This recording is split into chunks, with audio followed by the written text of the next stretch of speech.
Hello, welcome. I'm sitting here fiddling with the volume, thinking that it was on my stream starting soon.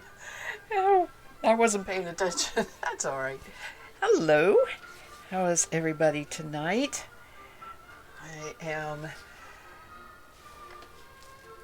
I don't know what I am. I'm nice and toasty warm right now, but it is a struggle. I have not understood why I am so cold the whole time this winter. It just isn't like me.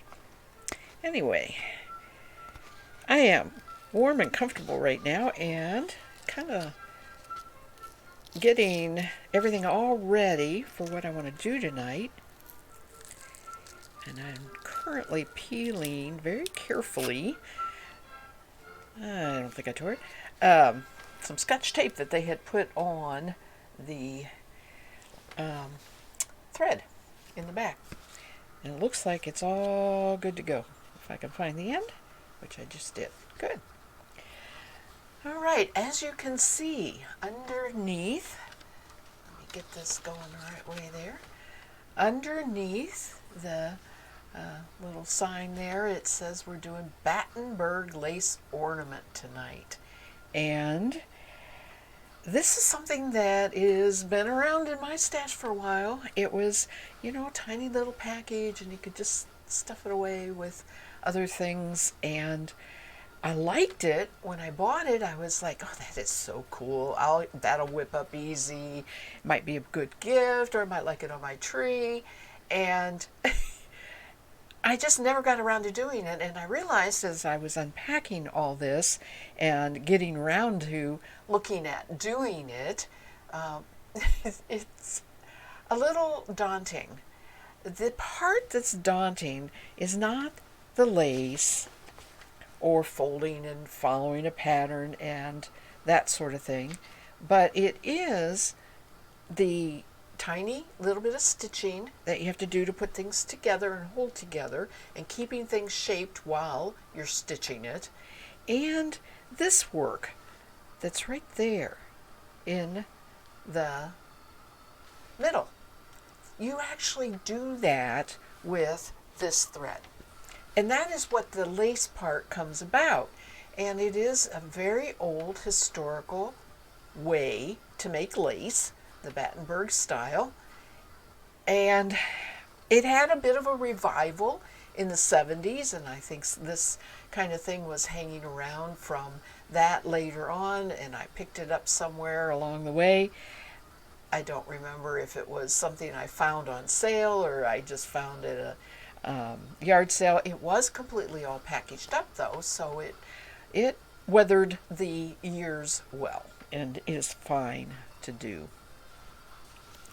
Looks kind of complicated when you open it up and you got all of this listing, but the very main page is your basic instructions on doing Battenburg lace.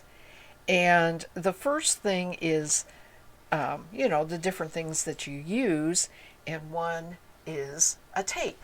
The Battenburg lace was always made with these tapes and then the lace work in between. And this is an example of the Battenburg lace. The Battenburg tape.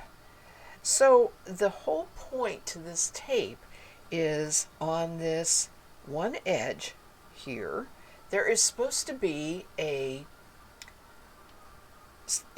loose basted thread that you can pull. And when you pull it, go in a circle because the tape is created on the bias.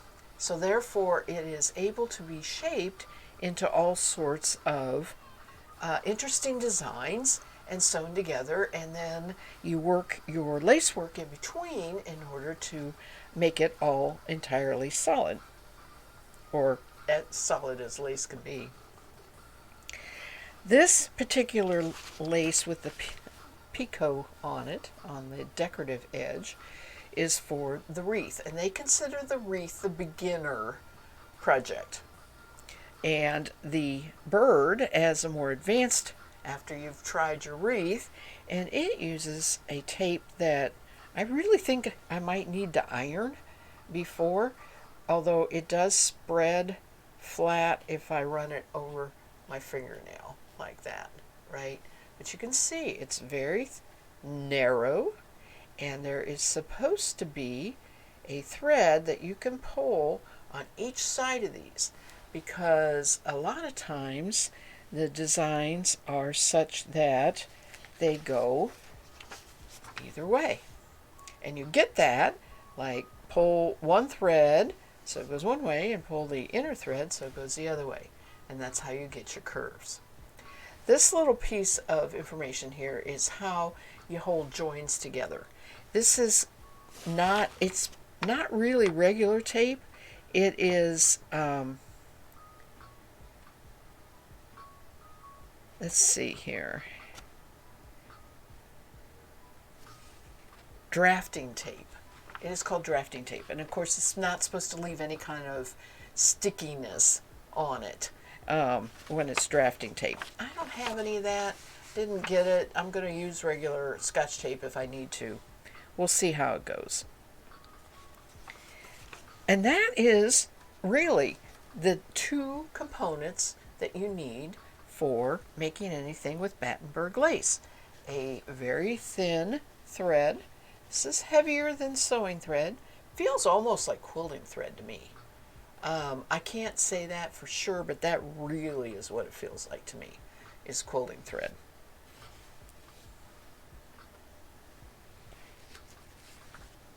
It shows you how, if any parts overlap, you just do a tiny whip stitch to connect those.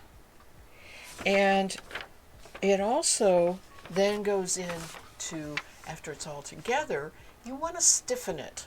And it has various ways of stiffening an ornament.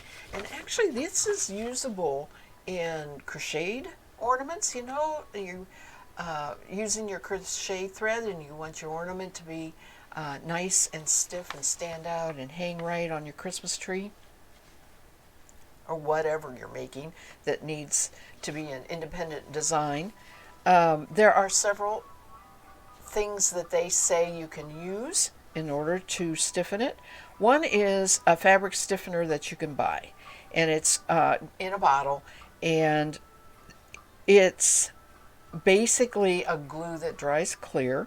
That's usually the base of most stiffeners nowadays. There are other ways of doing it, and we'll get there, but most of them are glue that is diluted a lot. And when you buy this bottle fabric stiffener, you're supposed to dilute 2 parts stiffener to 1 part water and follow the directions on the bottle. But basically, you saturate your finished product with a stiffener. And you can make your own if you want to use glue. You can use the Sobo or Elmer's, which of course we're very familiar with as craft glue. And the again, it's 2 parts glue to 1 part water. Now, before they were using glue, they were using starch. And there was a lot of starch in the laundry room in earlier years, a lot more so than there is now. We don't starch linens and tablecloths and things like that like they used to. There is old-fashioned starch that you boil, and you would dip your item in that. I vaguely remember my mom having some of that for some reason, but I don't think I've ever used it on my own.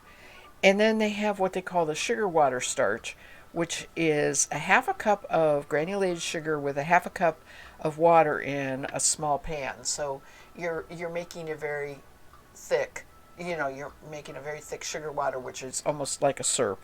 It is a syrup, and you heat to boil, being careful not to burn it, and you cool it, and then you put your lace in there and remove and squeeze out the excess and block on a form or a pattern. the way they say you stiffen this, whatever you use, is to dip it in the solution, squeeze out the excess, lay it a piece of wax paper down, or they say plastic, and then you put your design on there the way you want it, press with a paper towel, and allow it to dry flat. And if you are using something that you're dampening that you're supposed to iron, like your spray starch or whatever, of course you would dampen it with the spray starch, cover it with a pressing cloth, and press the ornament. And it says always remember to put a hanging loop on there. Now these I'm sure could be caught with a hook, and really probably they're so lightweight it wouldn't damage it to do it that way, but it's just a piece of this thread at the top. These are the patterns, and you're supposed to actually use this, all right, to lay it on there. Now if you want to stiffen your final product on something, you don't want to use this paper pattern, so you lay like wax paper or something clear. They actually say to use like a piece from a plastic bag, cut your gallon bag and lay it over there and trace with a marker. I would make sure it's a waterproof marker, and then you can lay your ornament on there and it'll be shaped to the design that you want. That's probably more important when you get into something more intricate. You might want it for the bird. I can imagine the wreath would pretty much fall into whatever shape you're going to want it anyway because of the circle.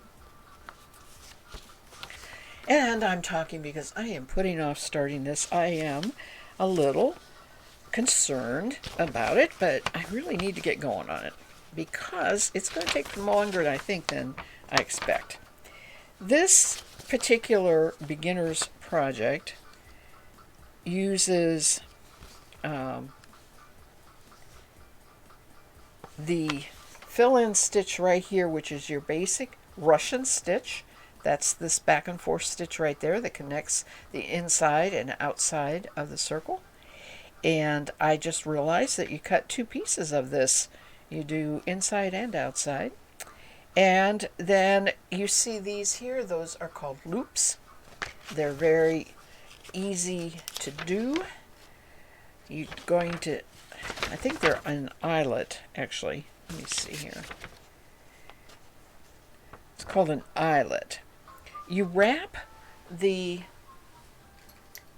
thread around this part of a pencil. Okay. And it tells you how many times.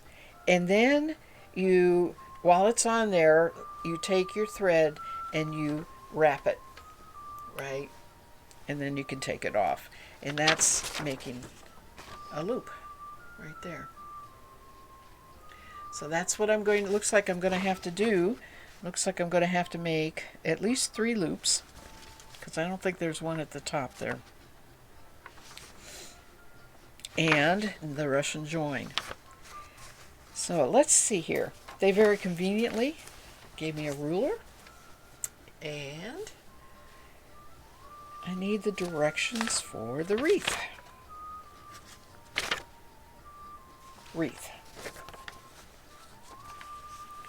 For beginners.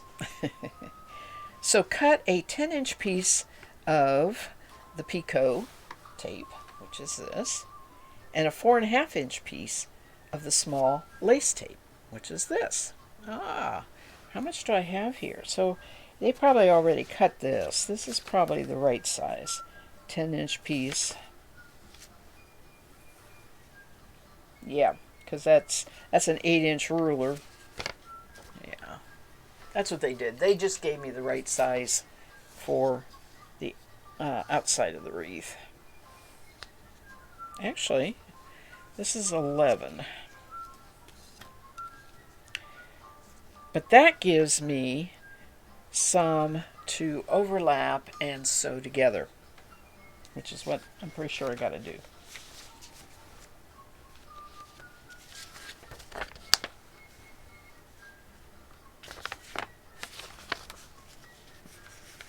Let's put this up here. I just need to kind of get, and I think I'm going to put this over here. That has my needles on it. Okay.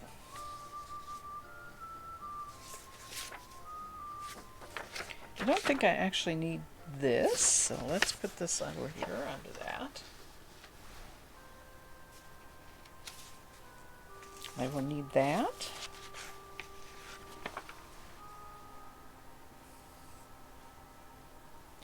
Pull the inside gathering thread from both ends. And let me do a 4.5 inch piece of this.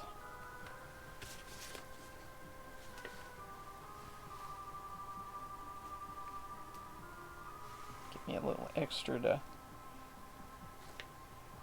I think I'll go 5 inches. This is the part, I may even need to get a magnifier. I lost my thread, hang on a minute.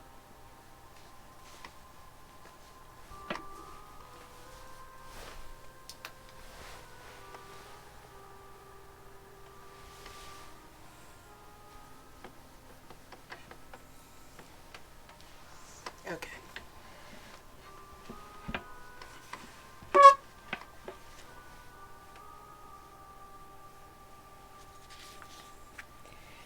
So if I go like this, and what they're saying is pull from each side so I get a circle around like that. So let me see if I find my magnifier. I should have gotten that out ahead of time because it's back here behind the computer.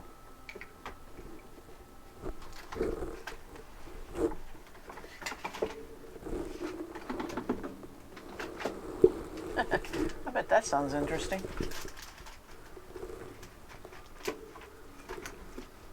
There it is. Alright. My old eyes. I gotta find the... It says...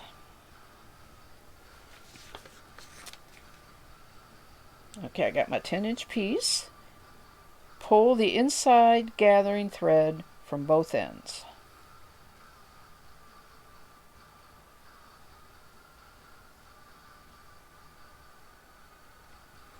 Very sparse directions. Very sparse directions. Okay. Let me see if I can figure out where the... Oh, I do believe this one right here is one of the threads.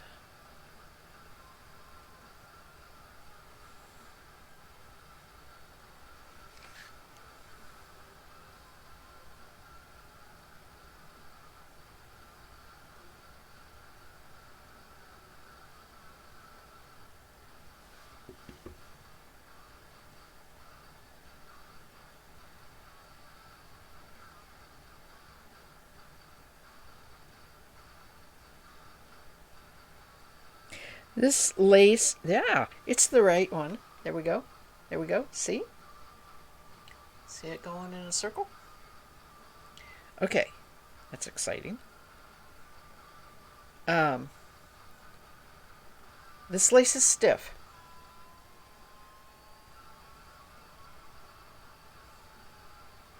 Now let's see if I can find the other end. Now that I know what it looks like. Yep, there it is. And what I'm doing, I say fray the ends, and it really is. You just open those ends up Let's get that to focus. Can't focus that good. And find one that's sticking out and pull on it. And that is the basting one. That'll curve it. This is exciting.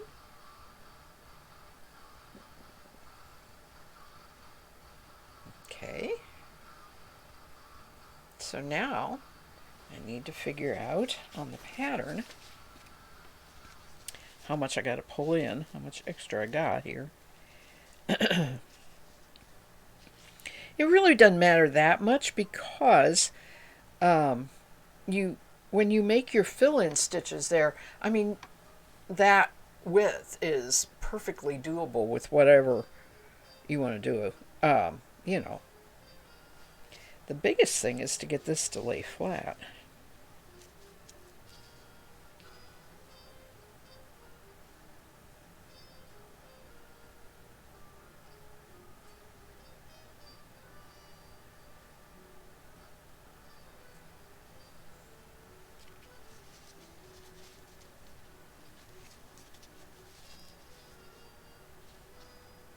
I have a lot of extra by pulling it that much. I wonder if, of course, the inside might not fit. I'm going to do the inside next. Before I get too far here.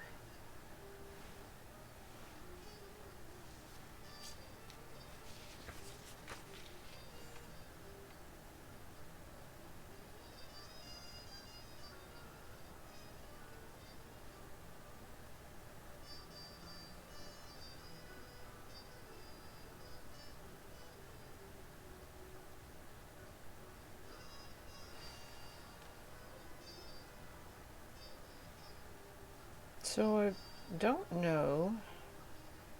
It seems to want to go this way naturally. Let's see if there's a...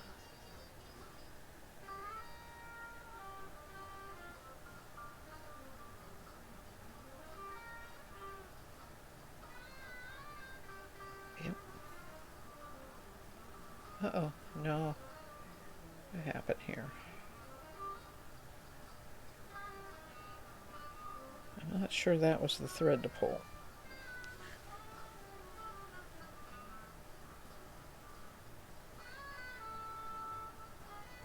I don't think it was. I think it's this one.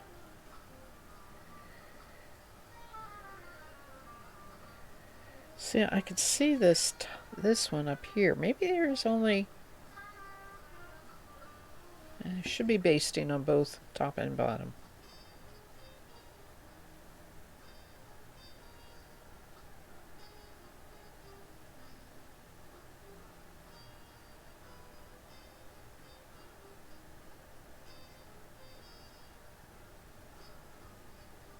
It's not one. It's harder with this narrow tape to find the basting thread.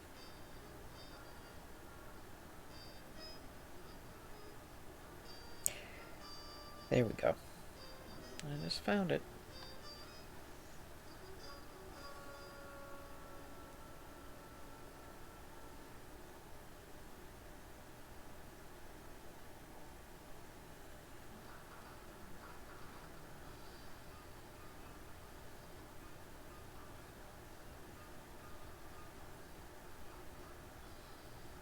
Okay. So you end up with messy edges. I will say that right now.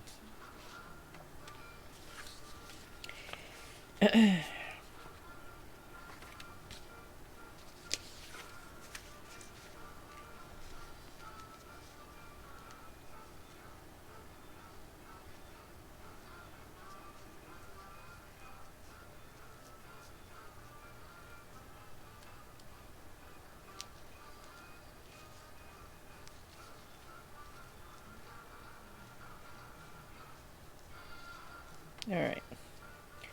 I like that size, and I am going to work on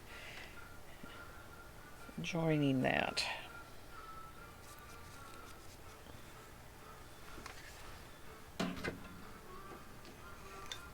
I'm not using I'm using regular sewing thread that was not in the kit. Doesn't really say anything about what to use.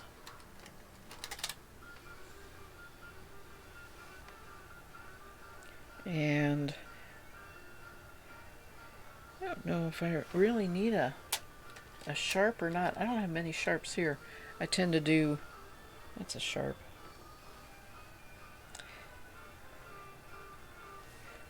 You know, I think I might have. I probably should have gotten my close-up. You're going to see me squinting a lot.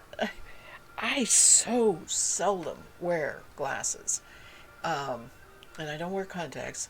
And I need two different kinds of glasses. And one for distance is in the car, and the only time I need them is when it's night, when I'm driving at night, because my nighttime vision is less sharp due to tiny growing, oh, I can't think of the word that they take out, you know. It'll come to me in a minute. But anyway, I need the glasses at nighttime, and so that pair of glasses is in the car. And the other pair is for truly, really close. I got to read the fine print on a bottle of medicine, or I mean, not reading like this. This is no problem. I can just read this without any glasses. It's serious close work, embroidery, cross stitch, that kind of thing, and this may qualify for that. I didn't think about it. I'm so used to not using my glasses for anything really in the house. There was a period of time when I couldn't even find them because I hadn't used them for so long. I think the last time I was using them, I was beading, if I remember right. I was working with beads. So, you know, I don't use it all that often. I also wish I had actually brought the light. I think that might have helped too. So let me trim the ends off of here.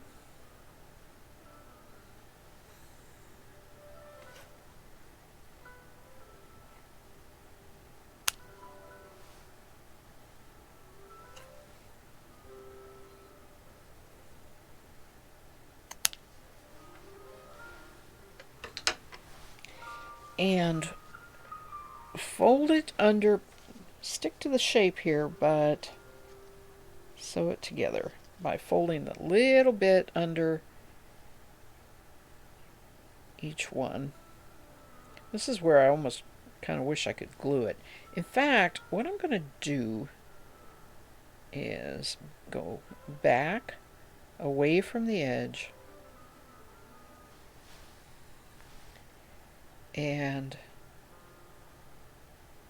it's knotted. My thread is knotted. And I'm going to go ahead and, it's like hemming. I'm going to go ahead and turn this under and sew it. It's really easier said than done. I'm going to whip stitch it.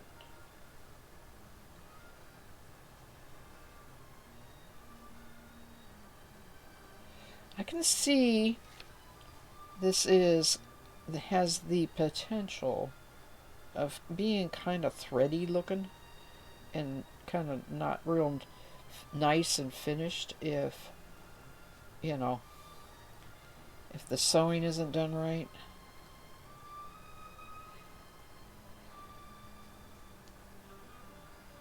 Just like right there's a thread, just a single thread. And that's kind of annoying, you know, when you see it.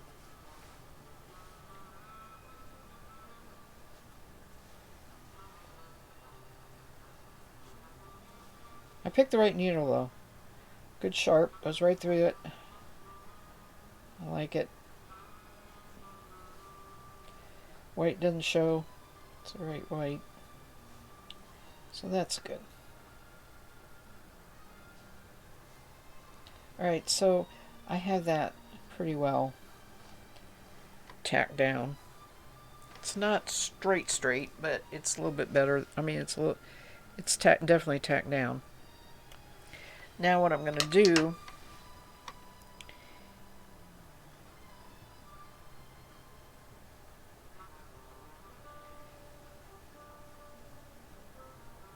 is go over to the other one the same way, but tack it down. Work on the back side and tack it down this way.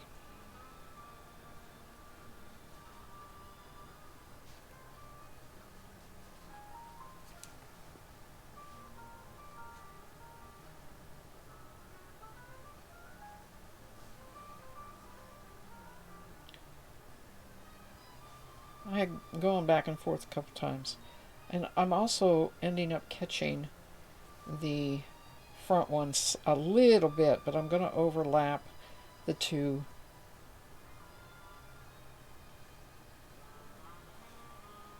after I get this tucked in a little bit.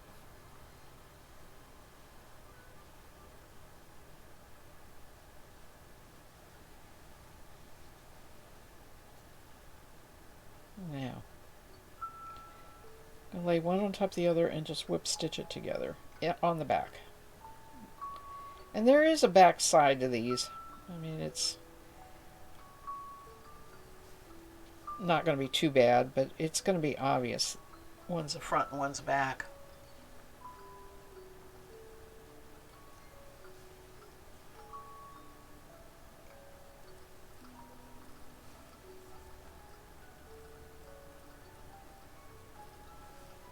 Okay. So I do have a join there. Looks like I kind of have an oval. And in fact, I am going to go on the front now and tack that join down in the front. I tack the back, but this is sticking up some, so it needs tacked down too on the front.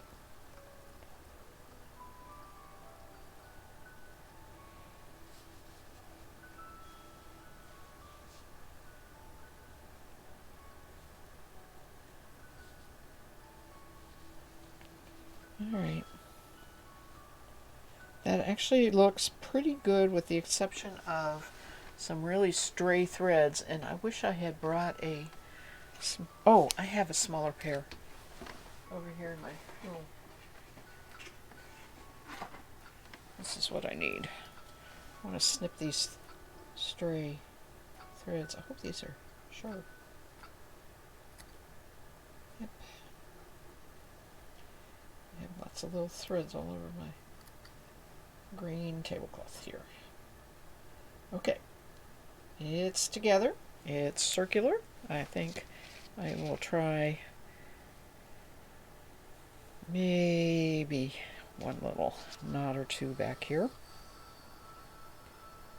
I believe a bottle of fray check would come in handy for these kind of designs. I don't know if I have any or not. I certainly don't have any down here. I have a good sewing machine and all the nice supplies that go with sewing machine, and they are currently upstairs in that craft room that I rarely get to, so sometimes I forget what I have up there. Alright, so we have an inner ring, and now we need to do an outer ring with the picot tape that I started pulling here.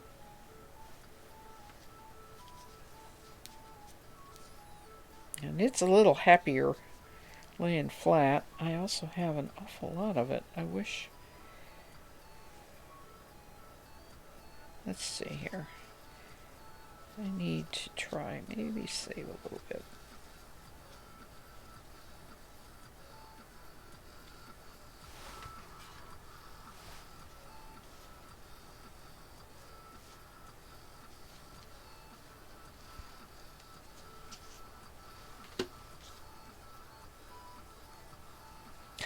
Can't see where my one underneath ends. It ends right there. So let's cut it right there. Alright.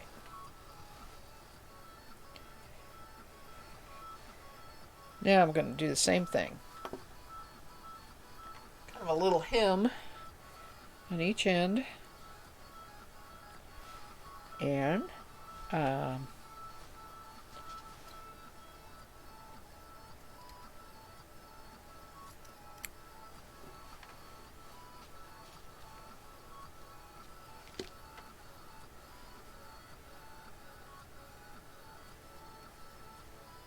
this is going to go on top.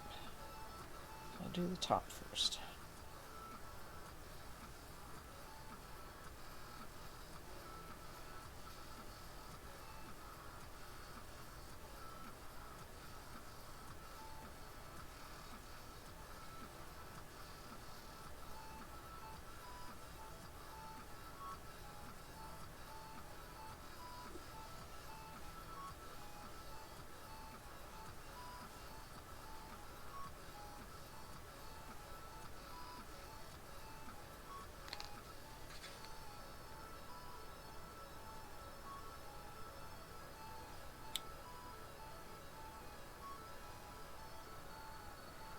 We had 2 inches of snow overnight last night, and it was so pretty today.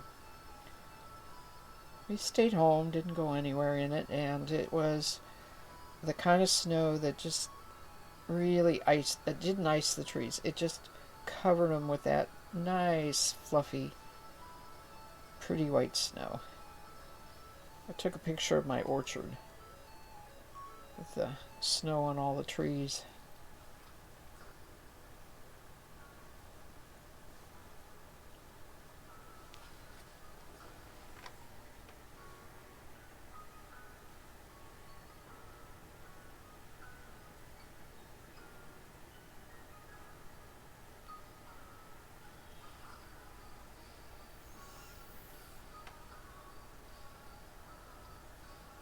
Okay, I folded it. This is easier to do because it's wider. I folded under the top, and now this is the bottom, and I'm going to go ahead and whip that end together. Well, what I'm doing is whipping the hemming of the bottom part.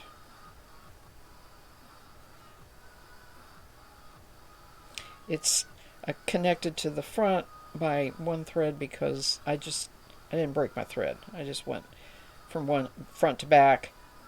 Doesn't matter because I'm going to pull it tight after I sew them together anyway. Get out of there. You don't belong there. There you go. Alright. I'm going to see how we doing on the circle. Not bad, not bad. Alright. This is the back. I'm going to just sew it together. Whip it down there along its one edge.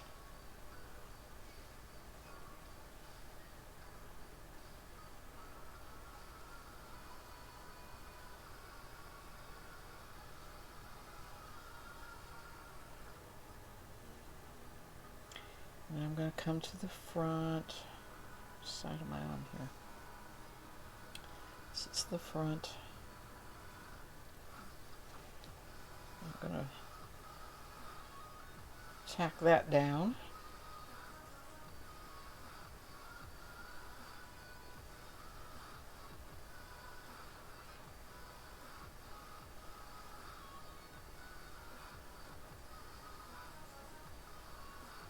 And go in the back, tie a couple knots, and then we'll call it ready to go.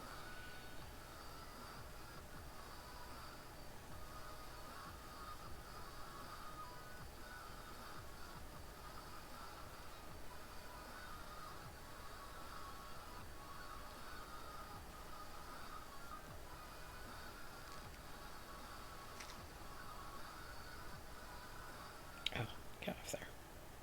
All right.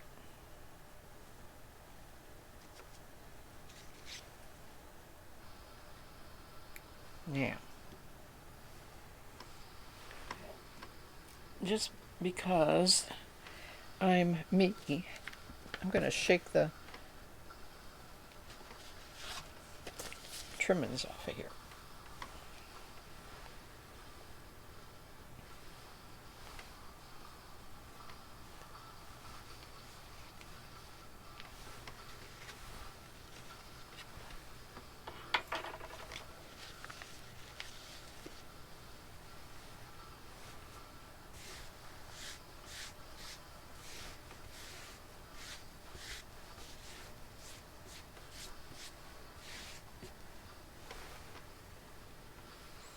Okay, clean slate.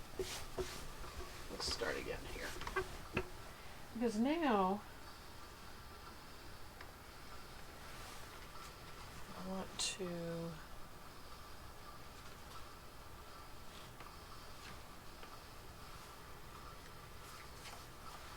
only have the directions for the stitches that I need in the middle out.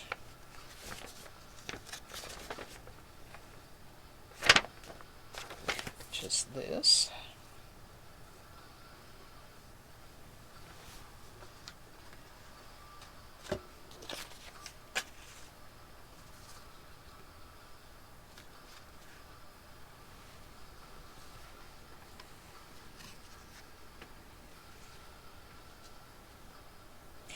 Now I wonder, I think it kind of looks like there, you see how there's a bow there? I really think they're hiding the join with that bow. All right, so that's how we're gonna figure anyway. And I'm not gonna try working on the pattern right now.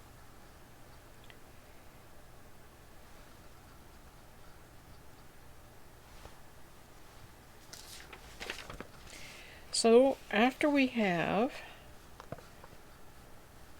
want to make the eyelets.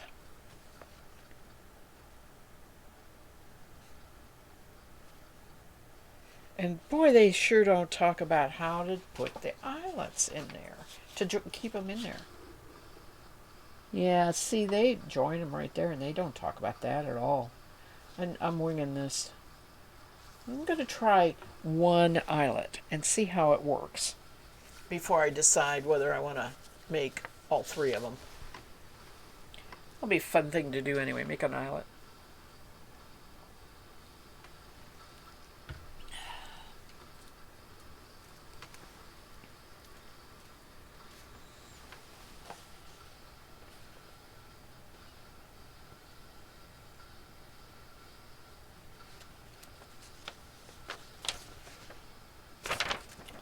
Okay. Cut 30 inches of thread and wrap 10 times around the pencil. So we want 30 inches of thread.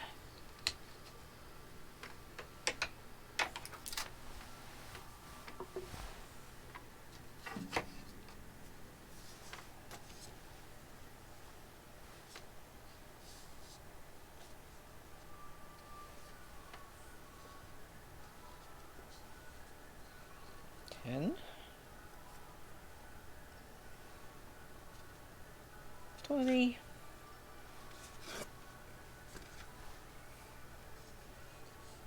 30. And I'm going to cut where it's bent because it's a good place to cut. Bent from the cardboard, wrapping on the cardboard there.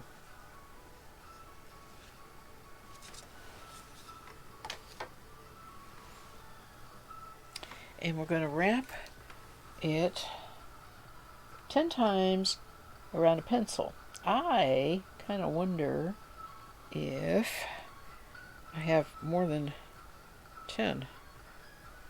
1, 2, 3, 4, 5, 6, 7, 8, 9, 10. Oh, I see. And then you thread the rest of it. Oh, that makes sense. Okay. That makes sense.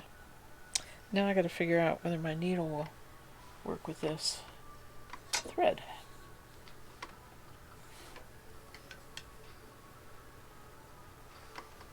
Oh, and of course I lost the needle.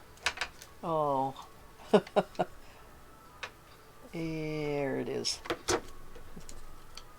I think, nope. Yeah, I lost the needle. Wonder if it fell in my keyboard. Well, hopefully I find another one.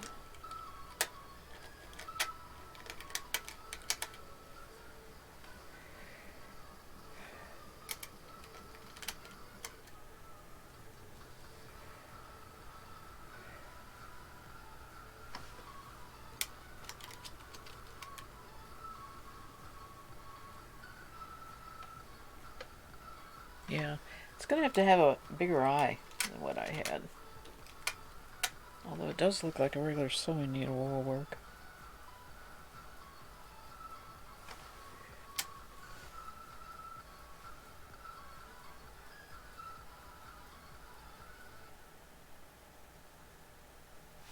Yeah, this is going to be hard to thread. Okay, I'm going with a bigger eye. Which means not the pointed tip, pointed sharp tip. It's a dull tip, like for working with counted cross stitch thread fabric, Ada cloth.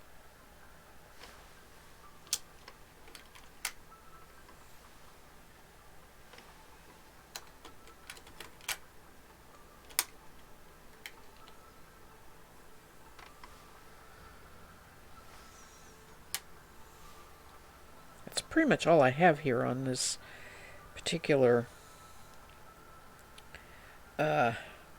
collection of needles.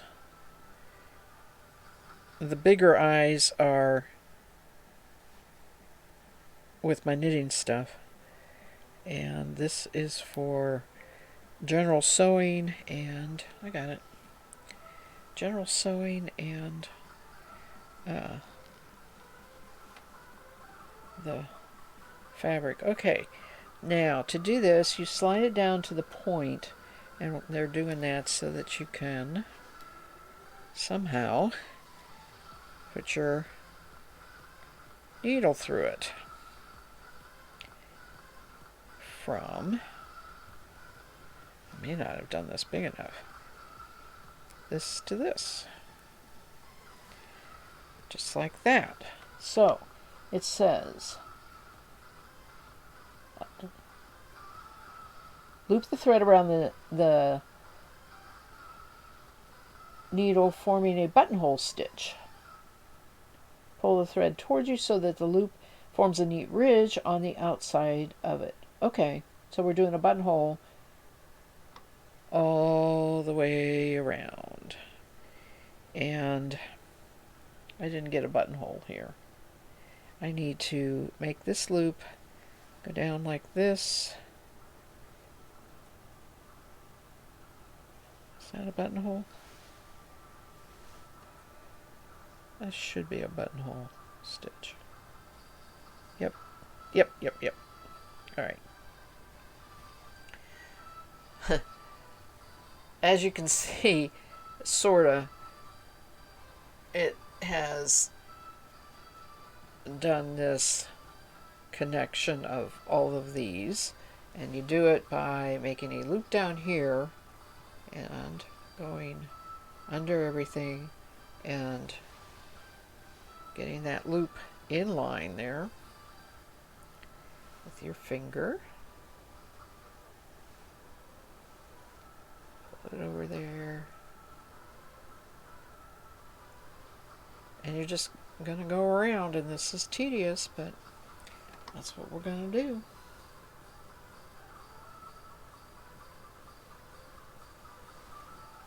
And I'm sure I'm just going to do it until I run out of thread.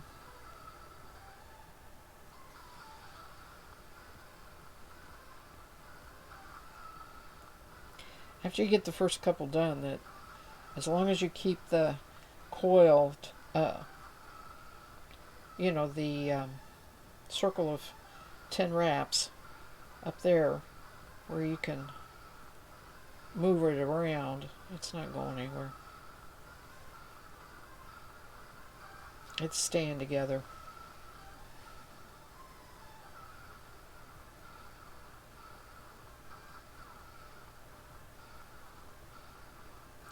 Can't say they're real close together and neat like they're showing on there.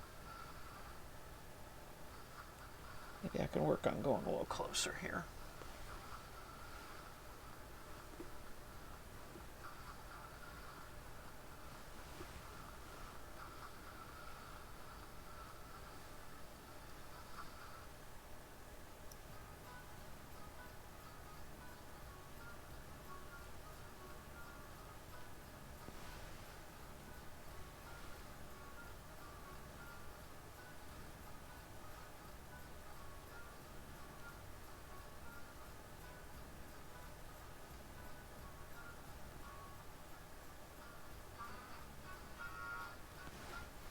Nope.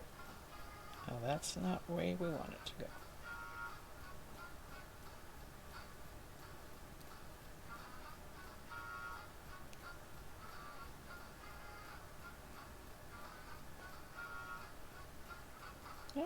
It's alright. It's working good.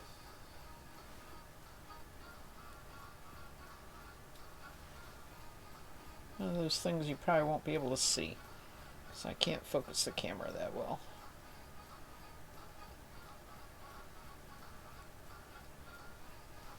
Question is it gonna, well, I'll figure out if it's gonna fit between the two and look right. I just randomly chose a pencil, and that's gonna determine, and the ring starts bigger but gets smaller as you buttonhole stitch it.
Wonder how you end. I guess you just kind of weave your ends under the buttonhole stitching and cut it close.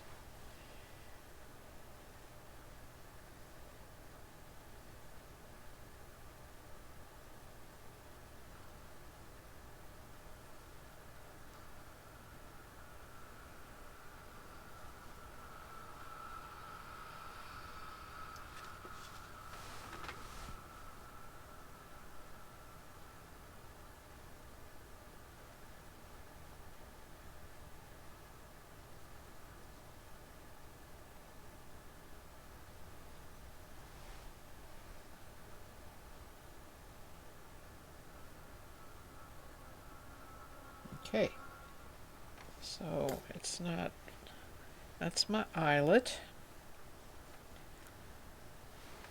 How about that? Yeah.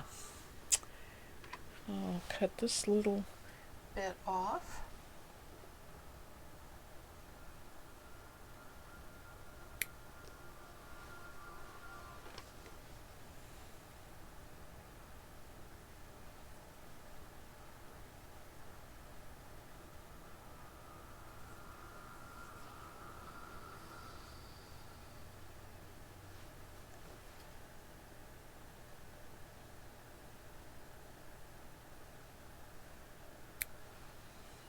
Whoa, I have an eyelet. And it's actually round. Let's make another one.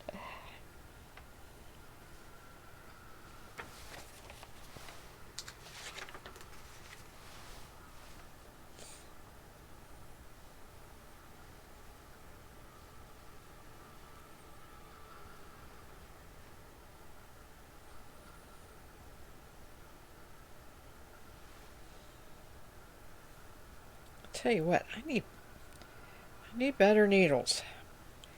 Not real sure what that means though.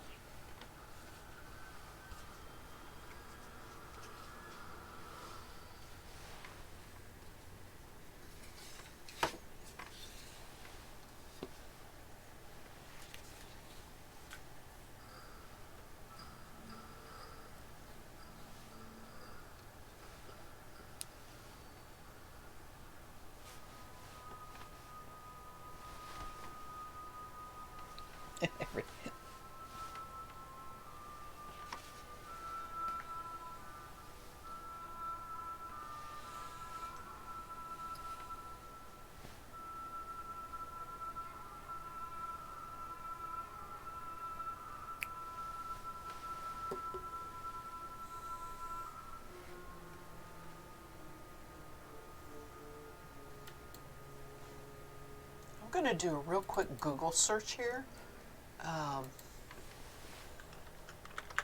And see what size thread they call this for.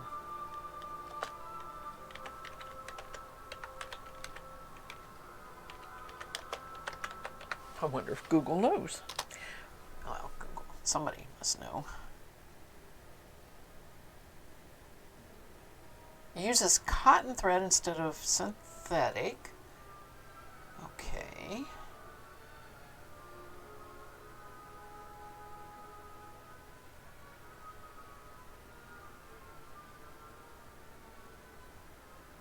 Yeah, we need a range of needle sizes.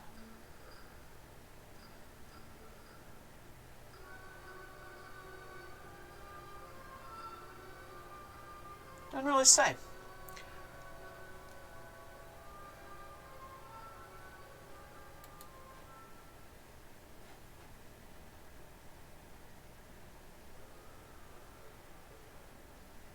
Oh, they have a, oh, that is a cool bookmark.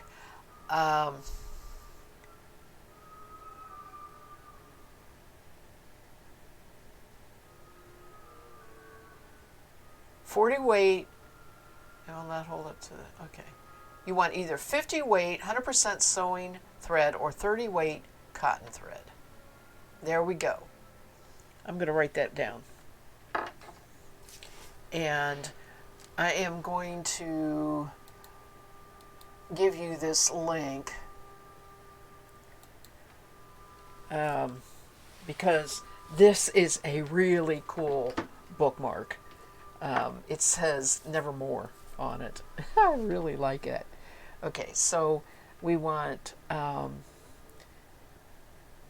writing this down, Brandenburg lace needs 100% cotton thread and it's 50 weight Coates and Clark or 30 weight. All right. Oh, that is so cool. Maybe I'll try that another night. I don't know. Now I have to find the lace tape in order to do it. All right.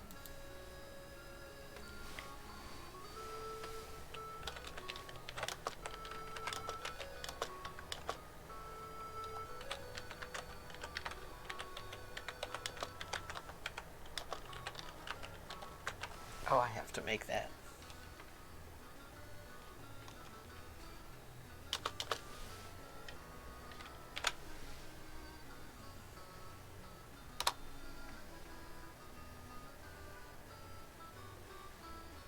Okay. Back to making another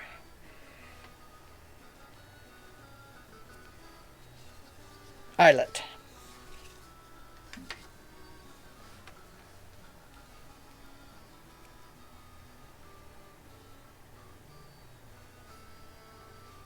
One. Oh, let's go the other way. So that worked well.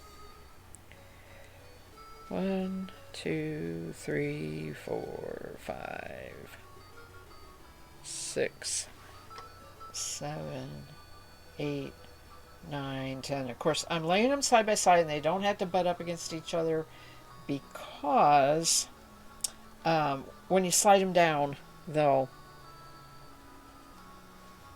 all join in together, snuggle in together. So let me get my needle threaded here.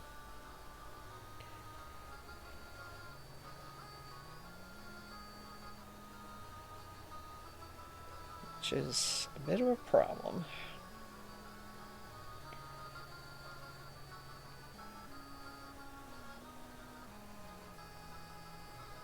There we go. Maybe.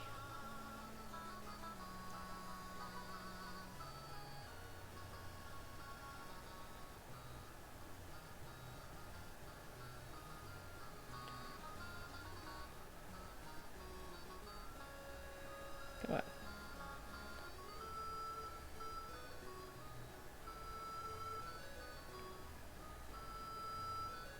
All right.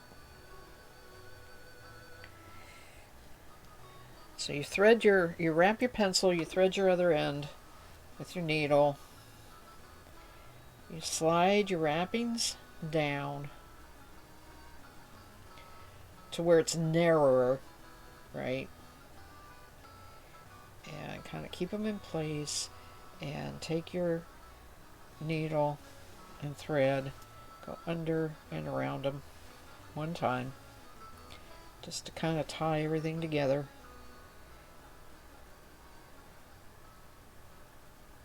And then you start doing the blanket stitch.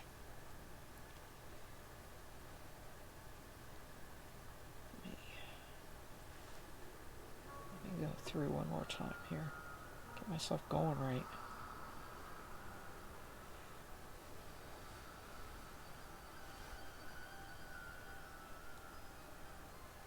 Where your blanket stitch is, your thread loops towards your left hand. If you're right handed and you got your needle in your right hand, your needle in your right hand with your thread goes under all of those wraps and pulls so that you have a loop here and ties those stitches together. Once you get your first one made, which may not be real pretty, the others will kind of lay in a line and look really nice. And of course, we're making this eyelet right there is what we're doing. So when you pull your needle out from, you want it to go over top of that loop that you're holding with your left hand. That is what makes the blanket stitch. And if it comes off your pencil, that's fine. Just make sure when you put it back on, you got your loops going right. I mean those wraps. Looks like I got one that's out of place there. And you have your blanket stitch wraps on the bottom.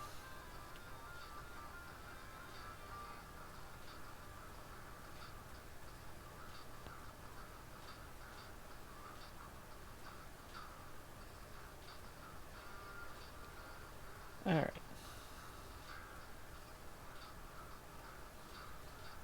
And I don't have the loops on the bottom. Now I do.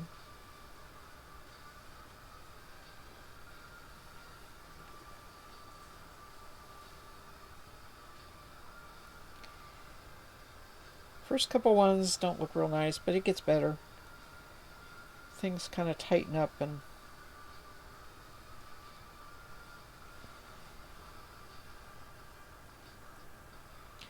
I am dealing with that beginning end right here.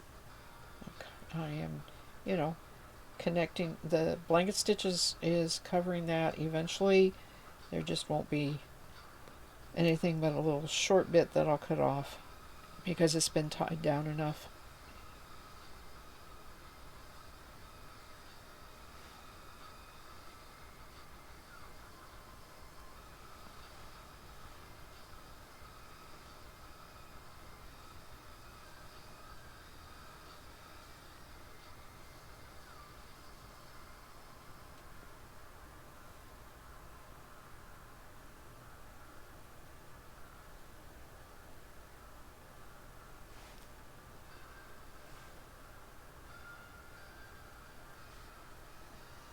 Seems to me this could be done on something better than a pencil, something easier to hold than a pencil. But it works.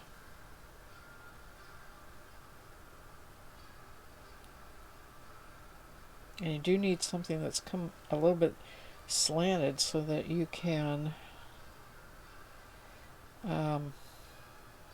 slide from the bigger part to the littler part to be able to get your needle under it. All the loops. Wrappings, I should say. All the wrappings.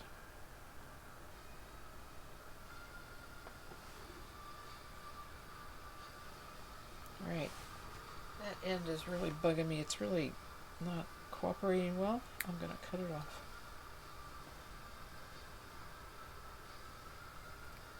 It's keeping me from doing nice even blanket stitches.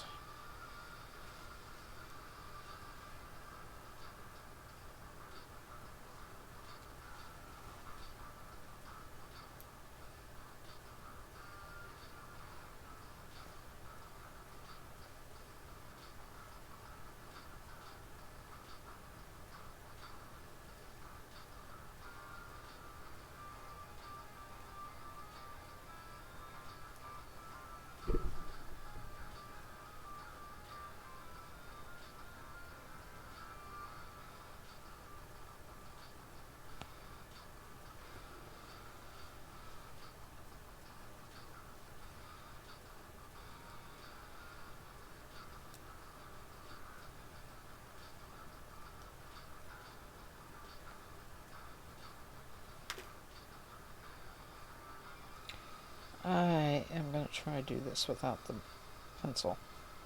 See what happens.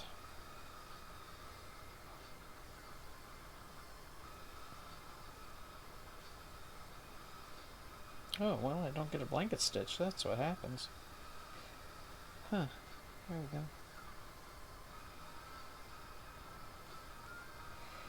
I also am thinking maybe I need that pencil to keep it from just all totally collapsing and staying round. So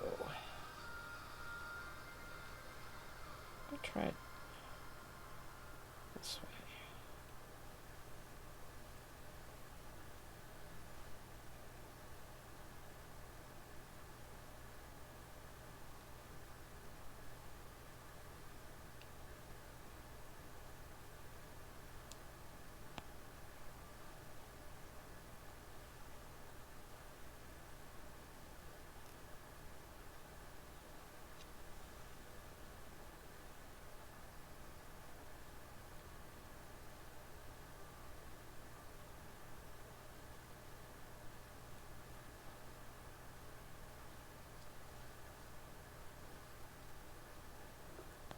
Alright.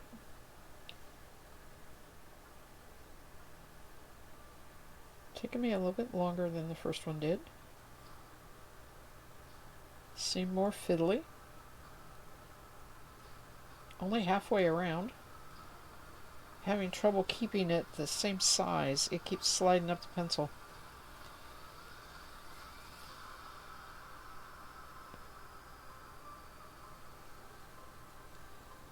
But it has to slide up the pencil a little bit in order for you to get the needle under there.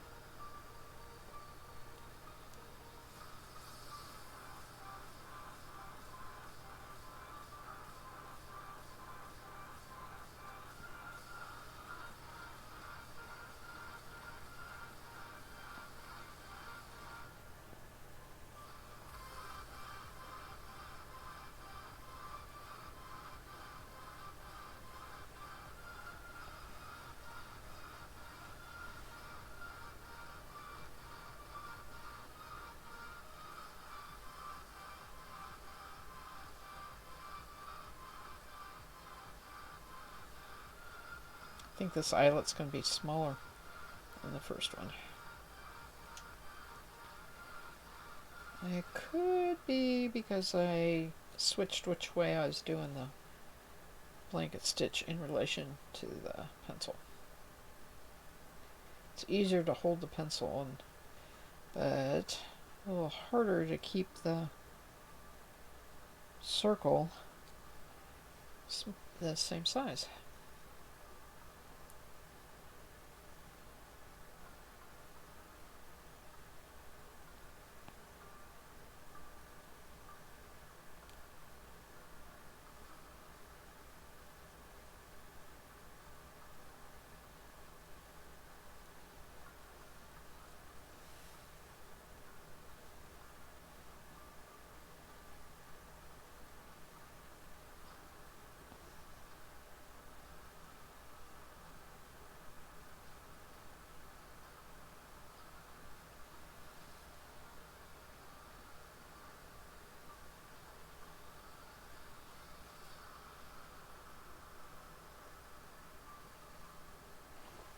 I also find that it kind of gets twisted.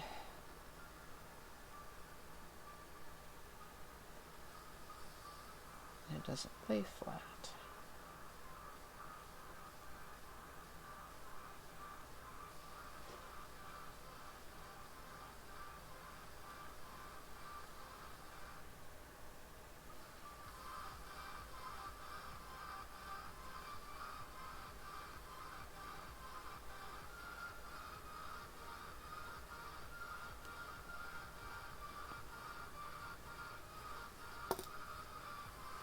Yep, definitely smaller, but not too bad.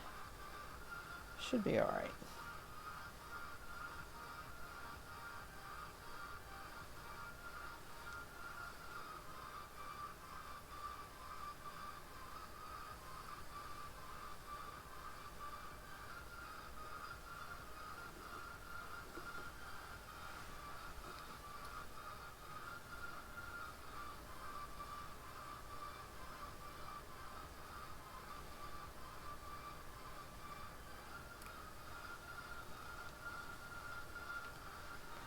Okay, now I need to make a third one of those, but I'm not going to take the time right now. I'm going to start joining. I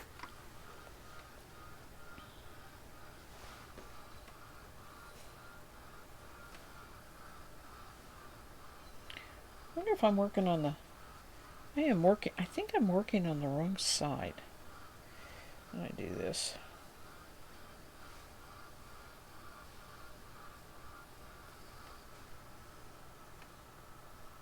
Work, rush, and stitch around the inside curved space. See general instructions. Inside curved space. So they are just saying work the rushing around there.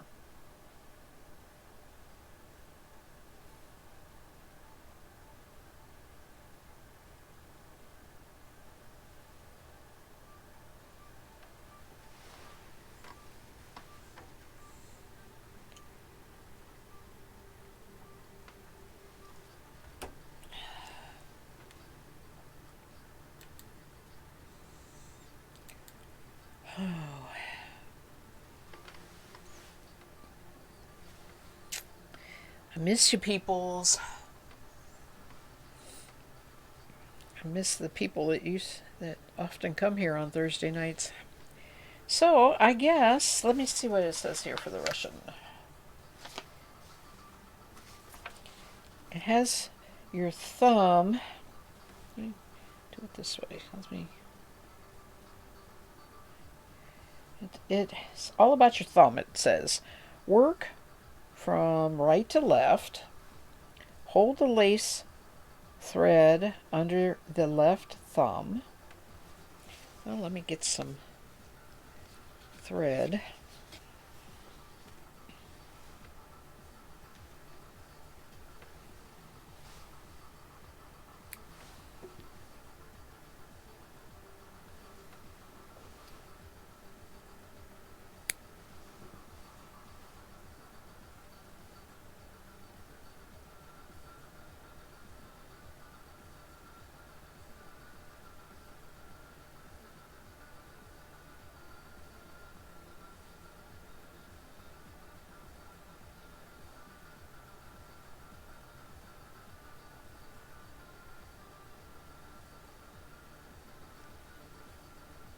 do you knot this? I guess you do.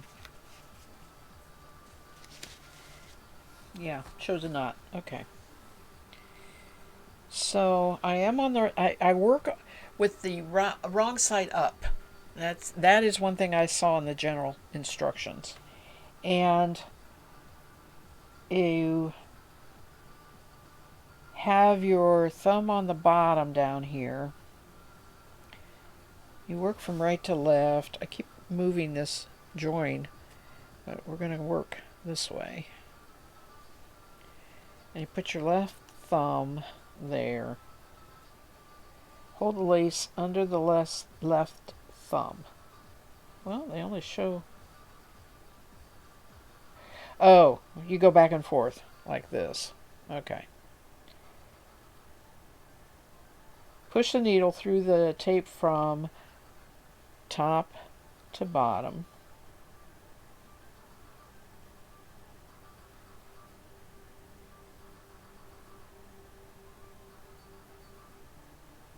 From outside to the inside. The needle must pass over the lace thread.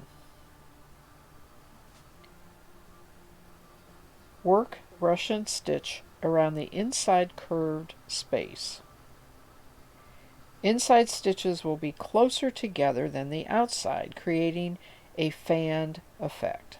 Space stitches evenly. Okay, if I follow their little diagram here, I am going to go... Wow, this is so awkward when you don't know what you're doing and anything. But you go here,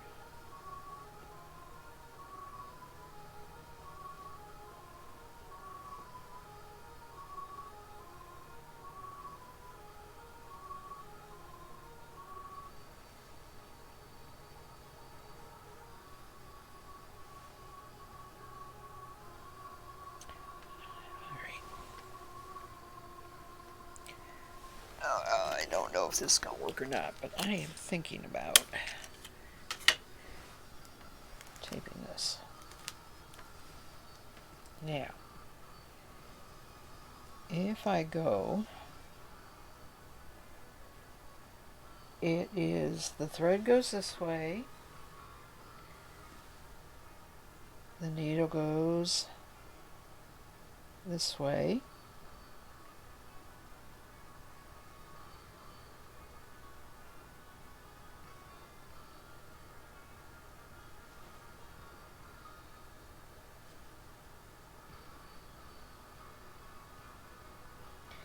and the needle goes over the thread.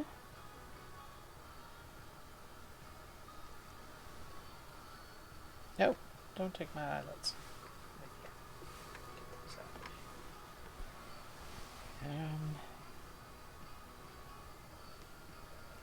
So what do I have here?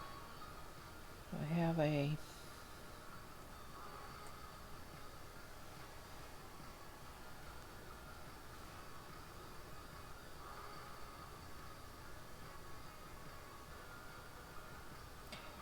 looks like I go down here. Wow.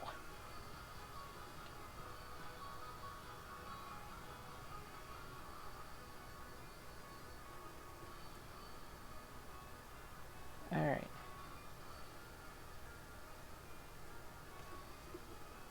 Knot.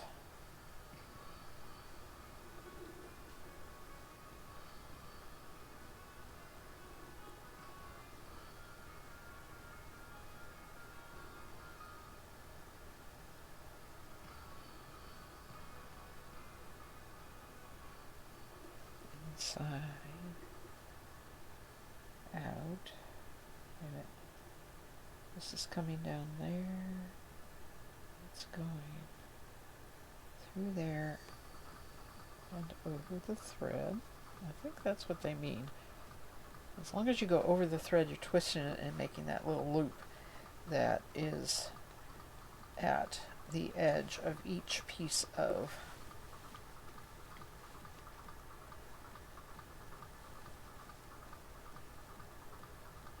oops.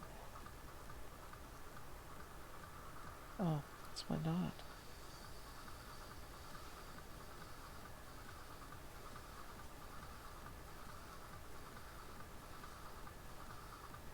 Well, I have a loop there. And then when I go up from the loop,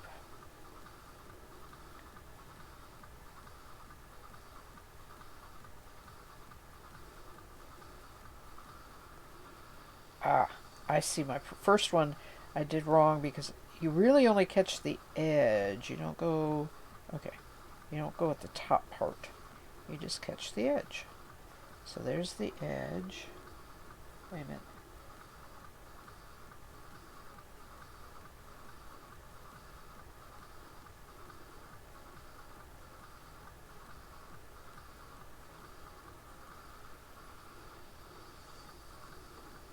Wow.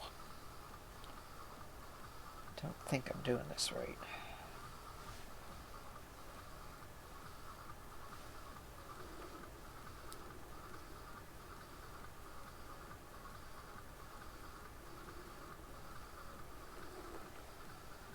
Nope. All right. Cutting it, starting over. I knew this would be the hard part.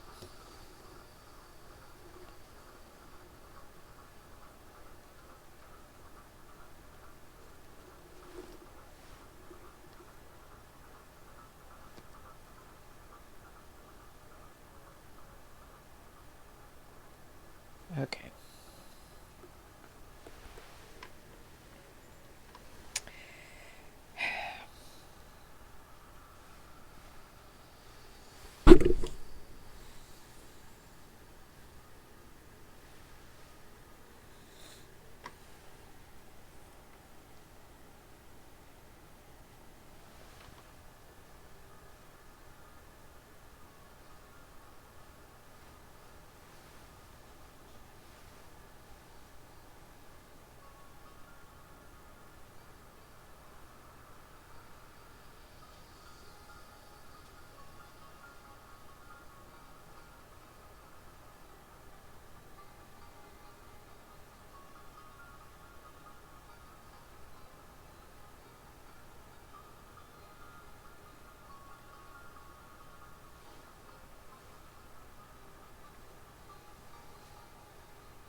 It did say work from right to left.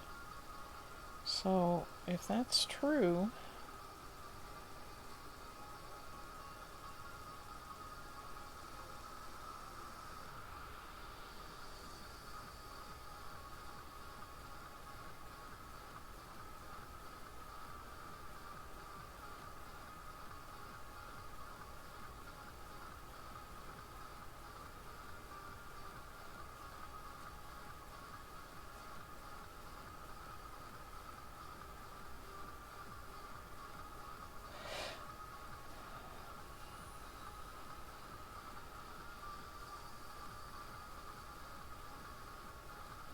all right.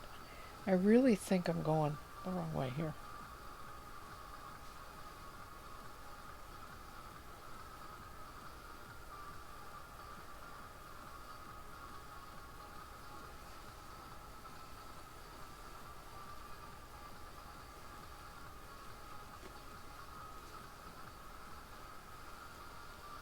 I think I am supposed to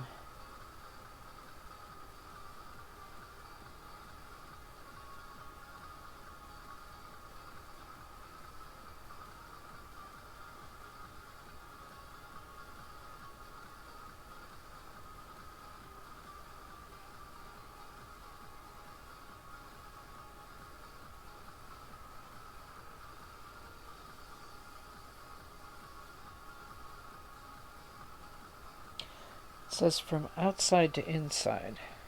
Yeah. All right. From outside to inside.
do not have that nice looking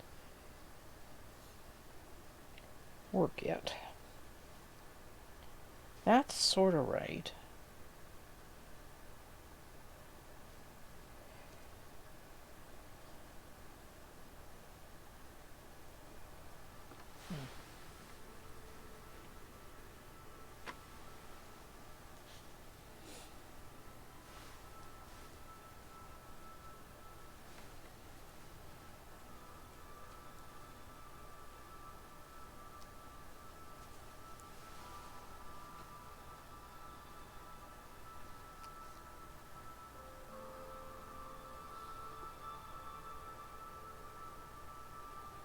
It looks so simple on the diagram. You go up this way, in, down,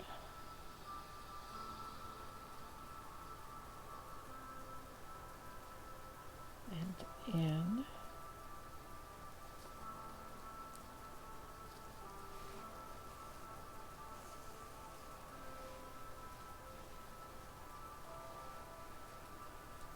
Yeah, yep. Except for my first one, I think I got it.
All right.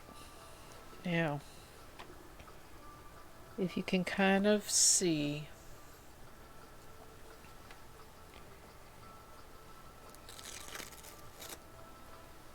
these stitches right there.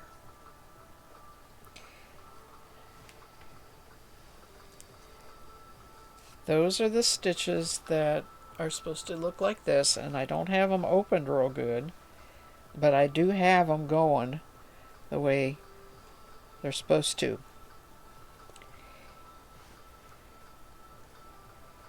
And to get that,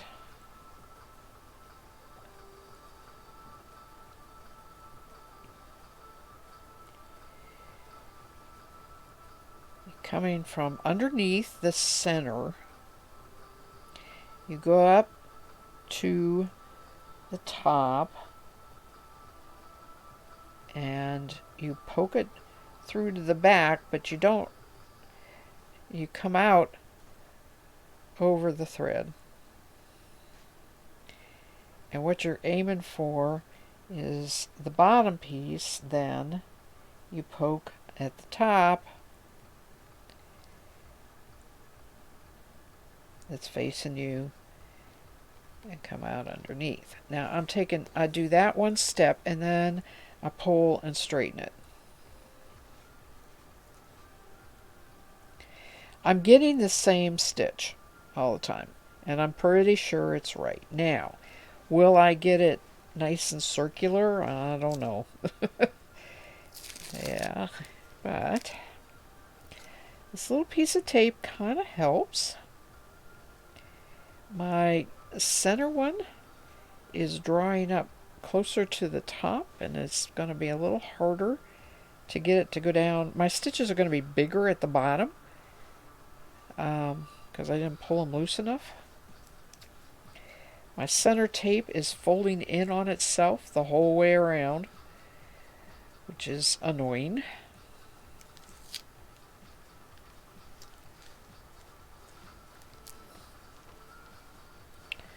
But I come out to start a stitch. I'm beneath the center tape.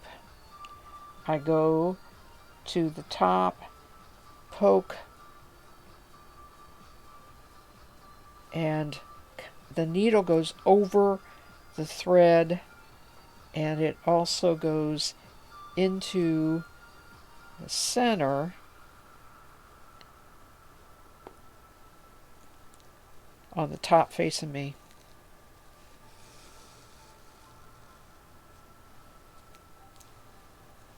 They are twisted stitches is what they are.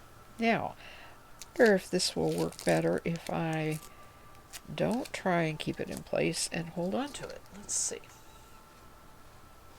Oh my God, I sewed it into the I sewed it into the tablecloth. Okay. Oh, that is just tragic. Fortunately, it seems to be the last stitch I just took. So I will just unstitch it till I get it unsewed.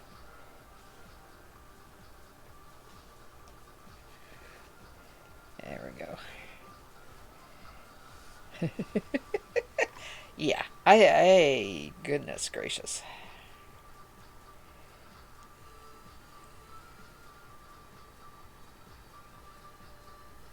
Let's rethread my needle.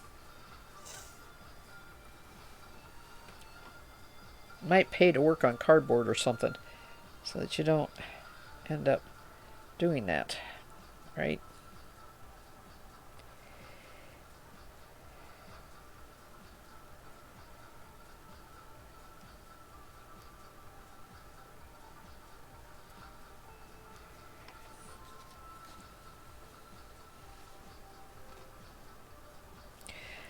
Alright, it keeps drawing in. I really need bigger stitches. Longer, wider, or whatever you want to call it. So, let me get my needle up here where it belongs.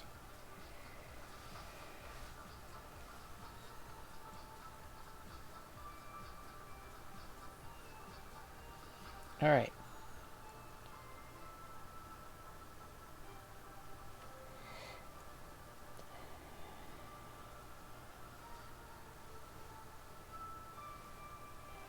Came out from the top.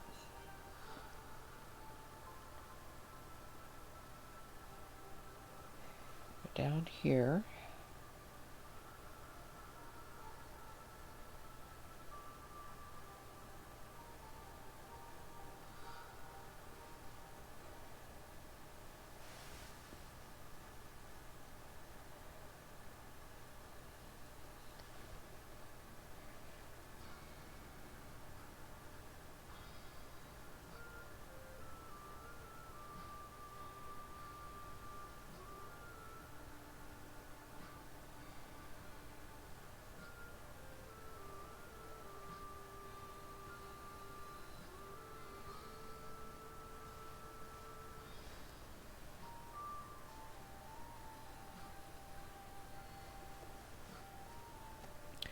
One of the advantages of not holding it in your hand, but holding it tightly against something, is it does help you keep those stitches straightened out, your tape straightened out. Alright. Go up to the top.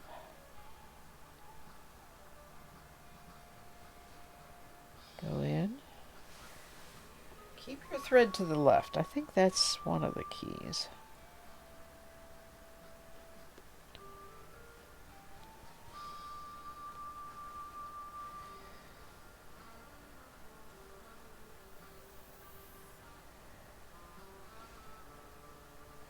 Because you always go over the thread before you go into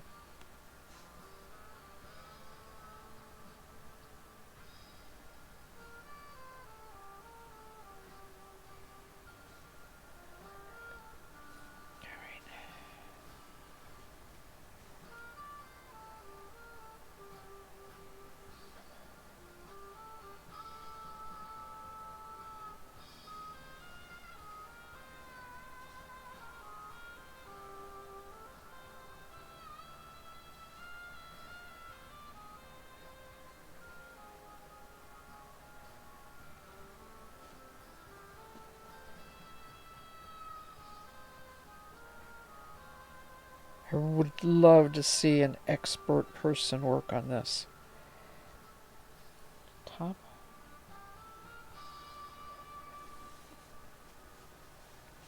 Lost my rhythm. Ooh, my eyes are crossed. All right.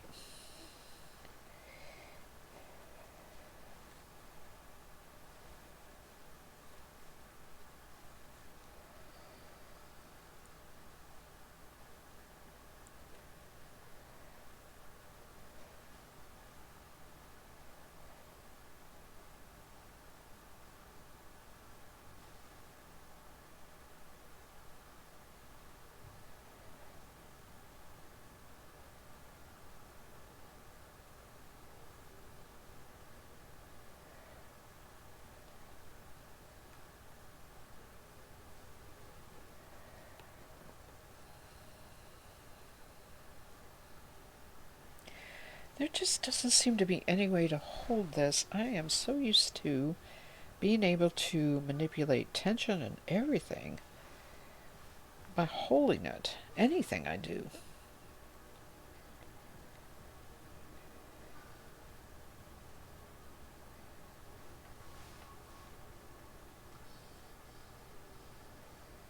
And holding the two at the same time doesn't work, because then your circles are skewed.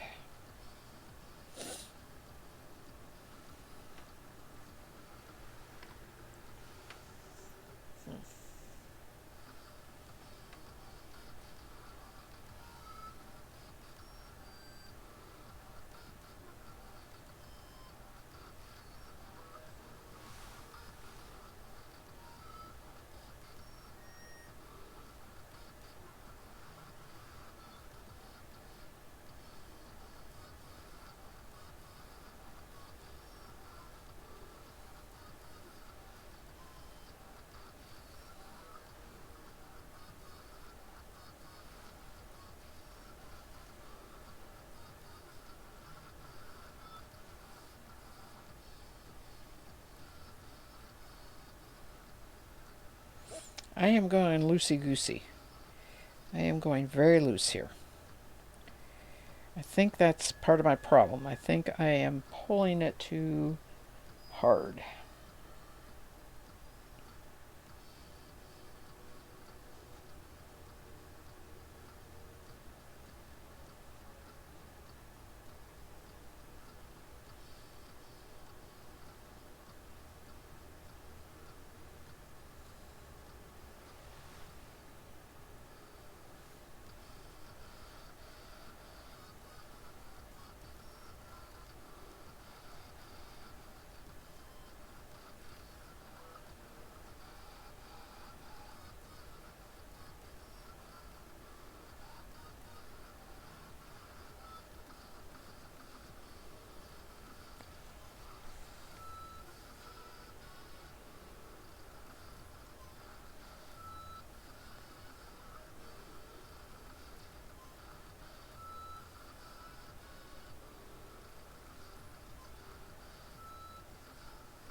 I gotta change this music. Pretzel, what are you doing here? You just being... Ugh. Every time I think it's gonna change and be nice,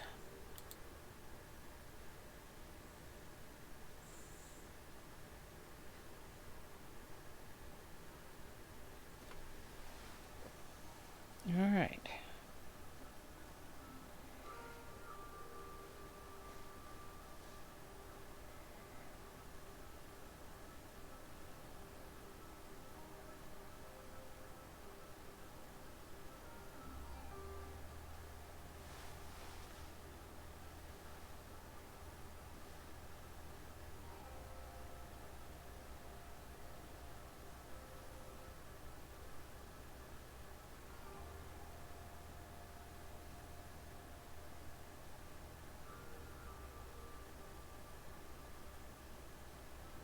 I got the stitch figured out.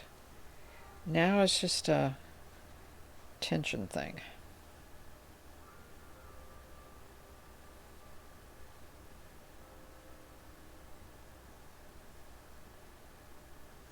Wonder if I'm making too many stitches.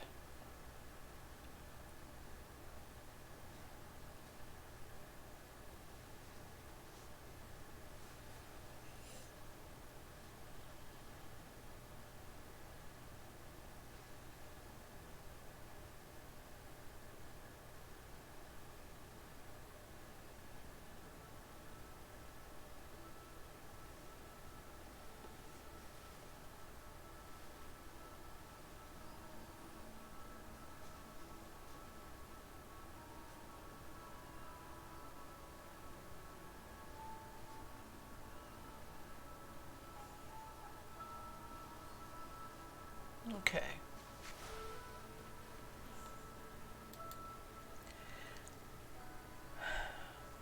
So, the stitch basically, after you get going, and you want to repeat over and over, your threaded needle is coming up through between the two pieces. It is coming from the back at the bottom through the middle, and you poke down on the top, take your needle over the thread that's there, and poke front to back on the lower. And at that point, I just pull the needle on through and kind of look to see. I mean, you can pull it really tight, but you shouldn't, I don't think. What you got is a cross in there.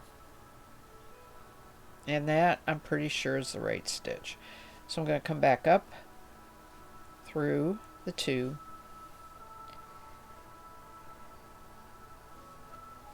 Put my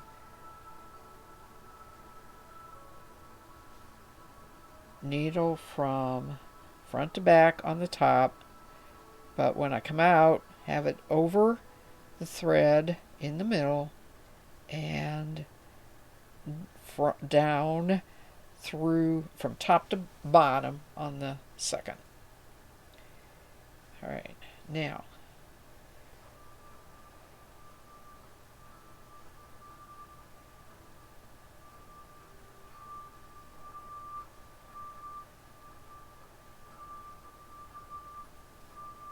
I'm going to do a couple more, and I think I'm going to work an eyelet in.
I thought this would go quicker. The thread part, it looks like it would because it's nice big stitches. You know, you think big knitting stitches or whatever. You figure it's going to go quicker.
Now, when they put that bobble in, this eyelet in, it kind of looks like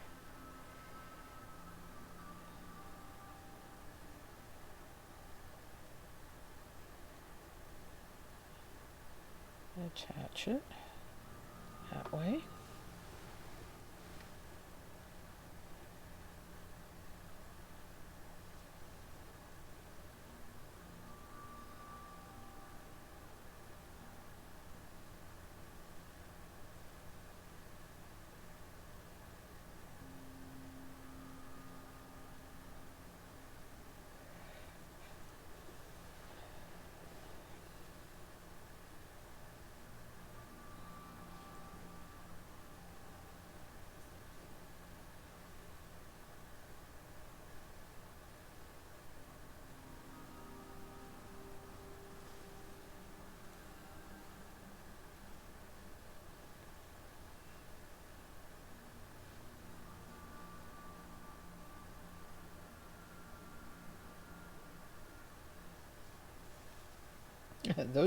These are easy to sew in.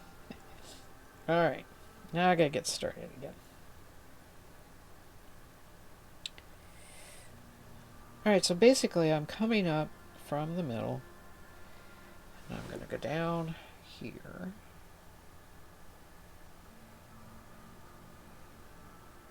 Go over the thread, and go down top to bottom on the little one. That should work out.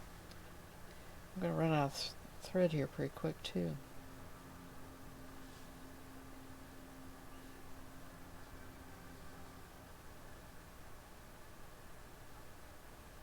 Yep. Come up through the middle. Alright, let me make I can make a few more here.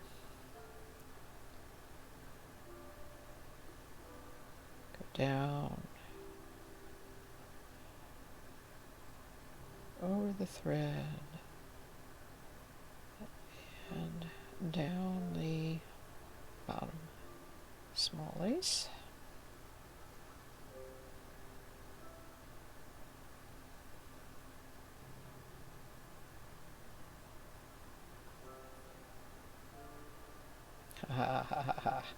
It's happening, folks.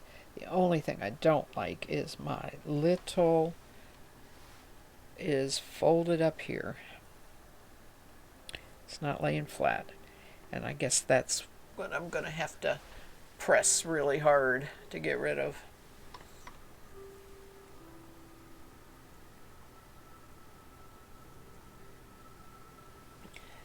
It's funny on the picture how that bow is like the finishing touch. I mean, it doesn't really look like a wreath until you put a bow on it, right? Yeah, that's sort of the way it is.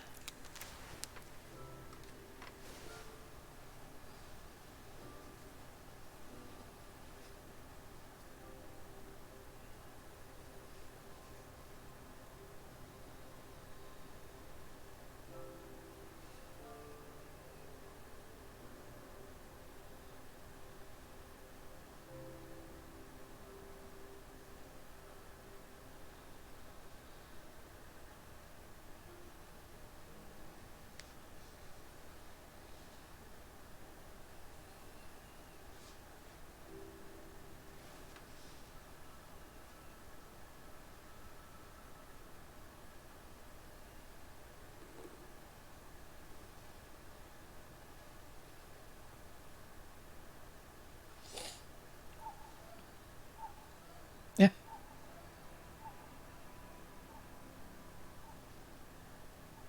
Laughing at this bird sound. True cuckoo.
Okay, I haven't said anything for a while. I am in a rhythm. I am making these stitches one after the other. But what I have discovered is I really do think I needed to space the outer ring stitches a lot further apart. They did say that, but that's to me is, it's kind of relative. And as you can see right here, it's going to get difficult to get this to come out round, I think, because of that. Um, I'm also I'm going to do one more stitch and then I need to end this and get more thread. So I got to figure out how to end, and I should end on the side facing me. That is the wrong side.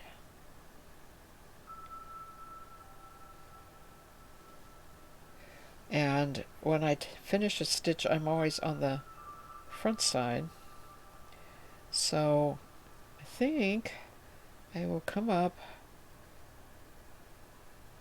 into right beside the stitch I just made on the inner one.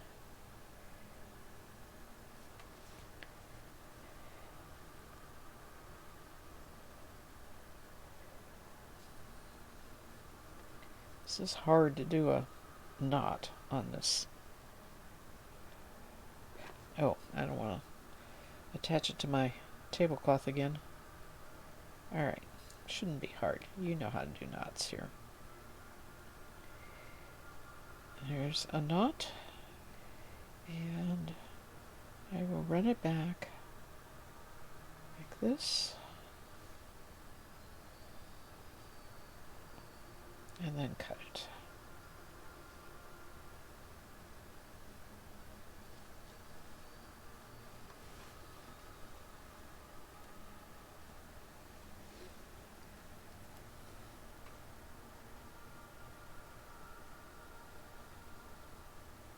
Okay. So I have a nice Easter egg, if nothing else.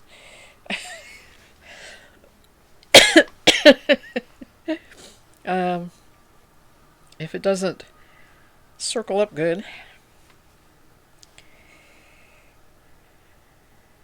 Alright, let me get some more thread.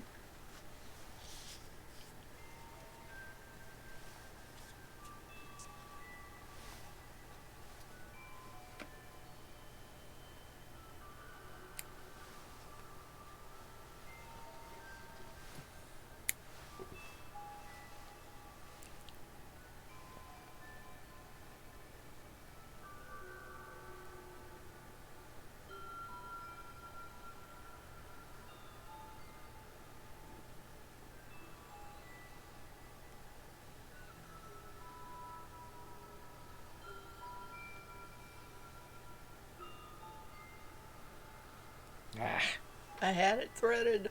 It didn't stay.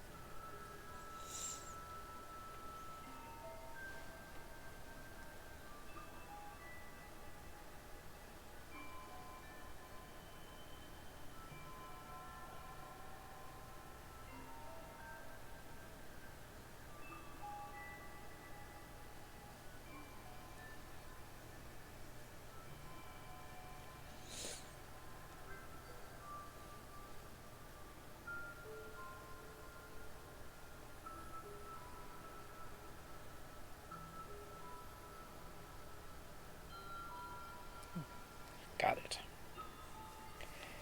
Alright. I don't want it too long to work with. Slide my needle some.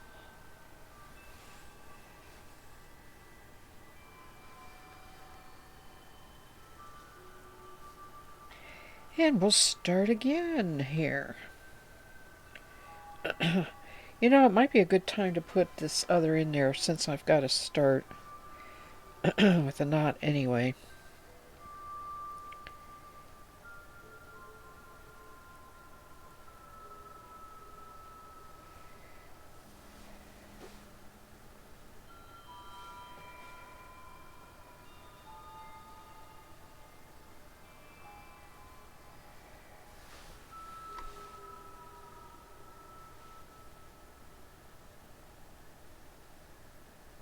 Oops.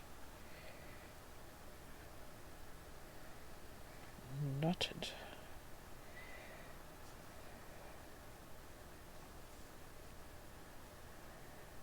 There we go.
I am really just winging it on these eyelets, but I am fastening the bottom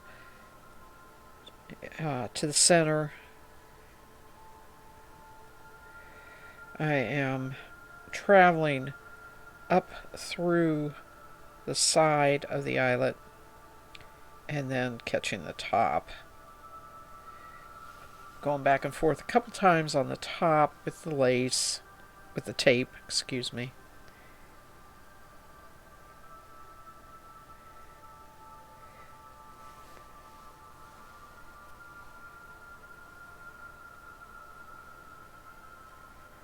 And then I'm going to travel down the other side of it so that I start at the bottom, which is how I know to make my stitch.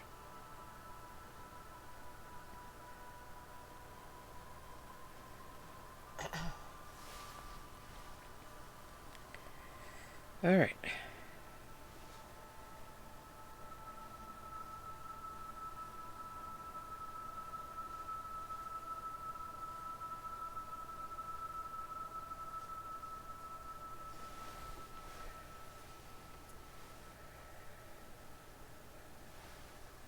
This is going to be a wonder if it ever circles up. I don't think it will.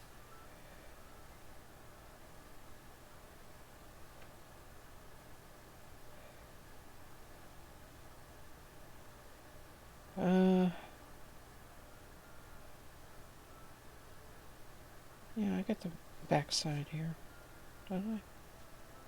It's hard telling.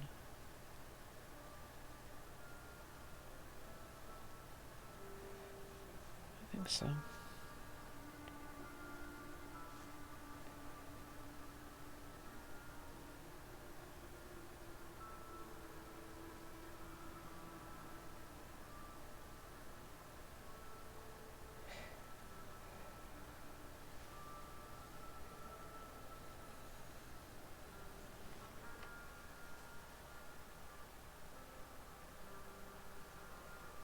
Alright, come up through the middle.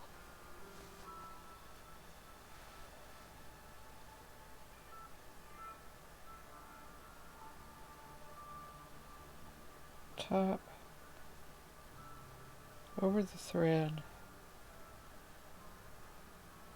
Bottom from facing me to back, or away from me.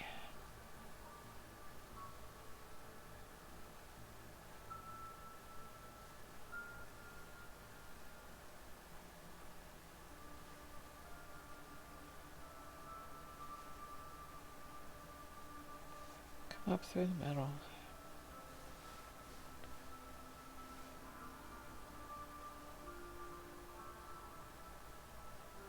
And I am really changed to as loose as I can possibly do this. And look, keep it looking somewhat even.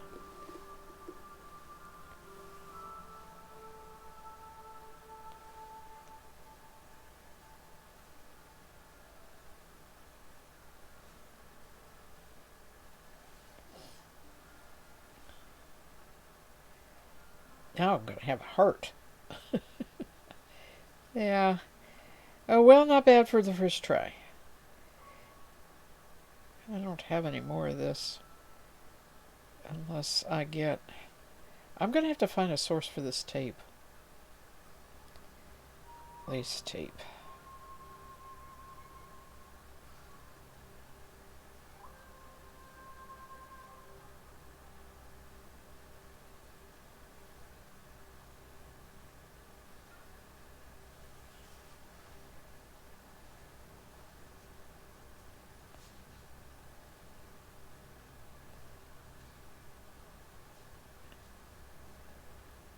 Now is not the time for a knot.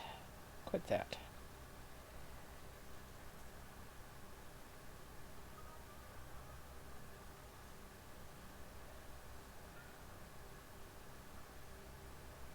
There we go. Thank goodness for sturdy cotton thread, right?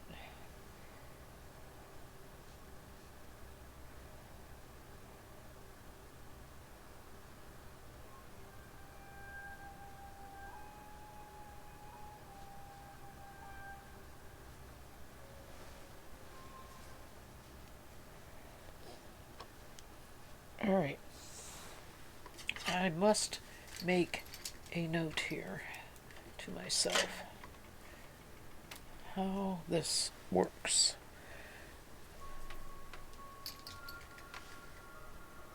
Rush and join.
This would not make any sense to anybody, but it is a little schematic that I drew that has a curve that says inner, and a curve over here that says outer, and this says middle, and it's up through the middle from back to front, from below to upper.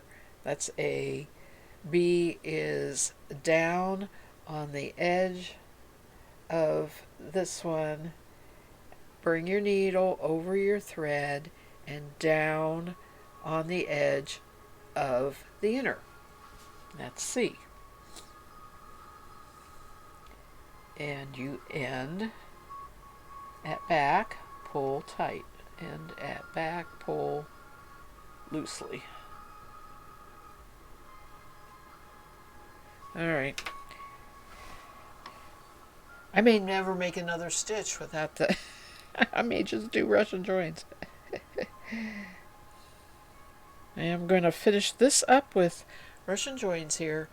It's going to be whatever shape it is, and it's going to be declared done. And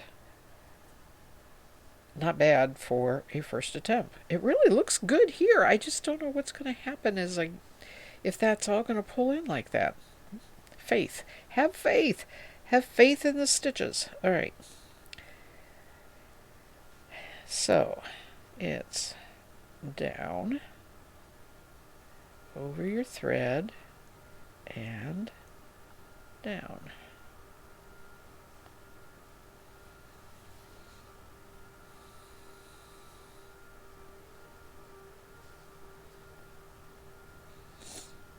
Up through the middle. probably got too much thread here, more than I need. Down over your thread. Oops, not that thread. This thread. And down.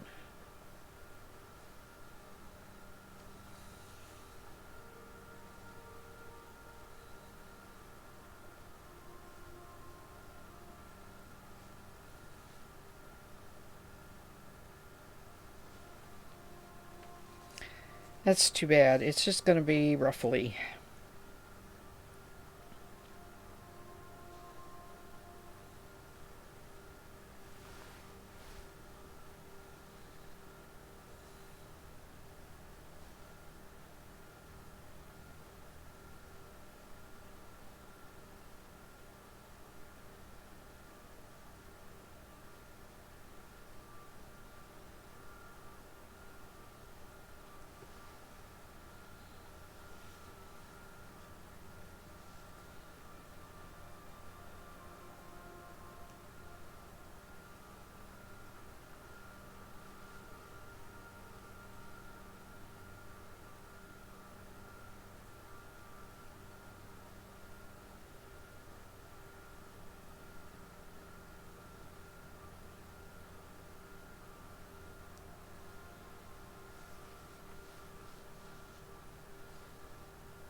Now, if I do have to do a little fudge fold, which I think I might, I'm going to do it where I joined the laces anyway,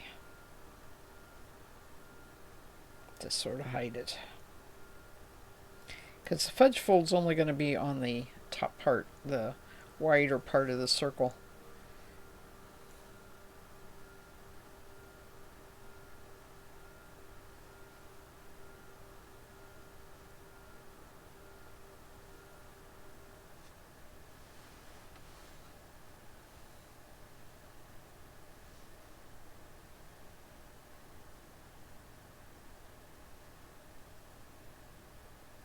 So, what did I learn? Loose tension on the stitches. I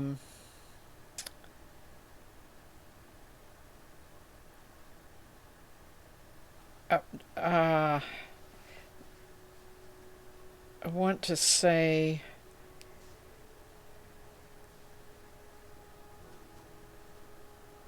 I don't know, make them bigger than you think you need, if that makes sense. Oh wait, the fudge fold really should come towards me because, yeah, that's the right side. Okay, so I did a fudge fold. I just folded it in. I am going to catch both of those. It seems like I folded more than I really needed to, but how about like that?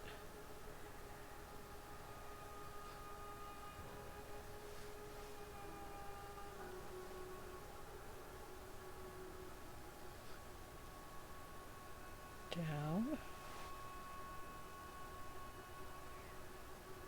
over the thread and down.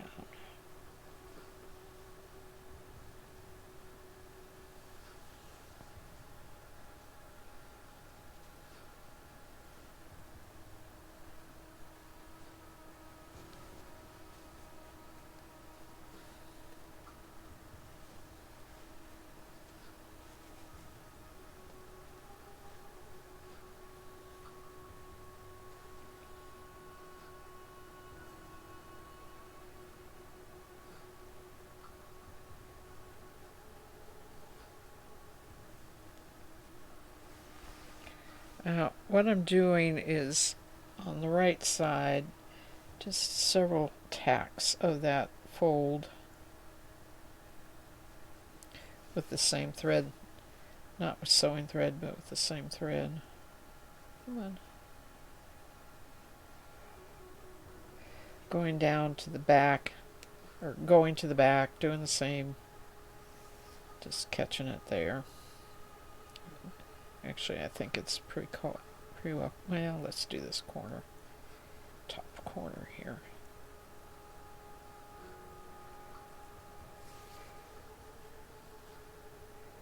And then I'm going to go into that fold and do my knot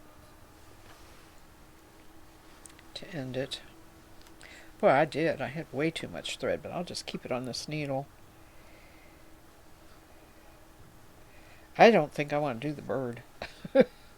But I may play with a couple circles. I may play with something with the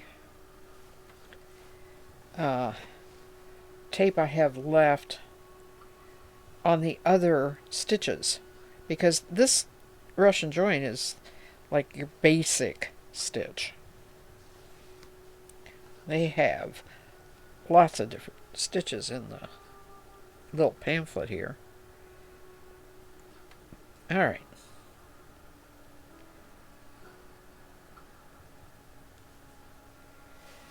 Cut this off.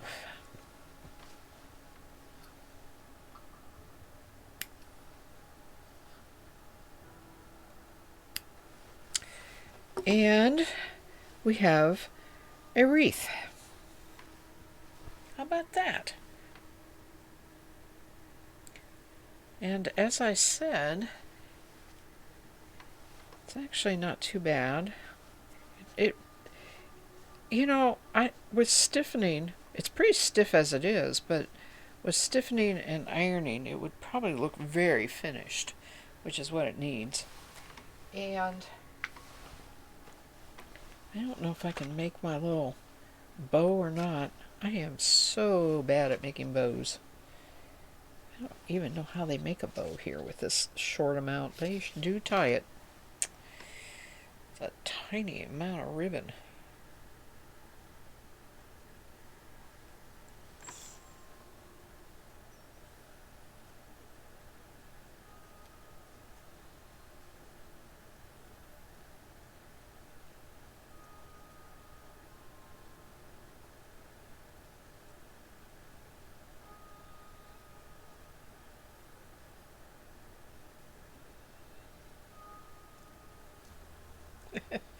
I am terrible at making bows. Come on, do this. Do it, do it, do it.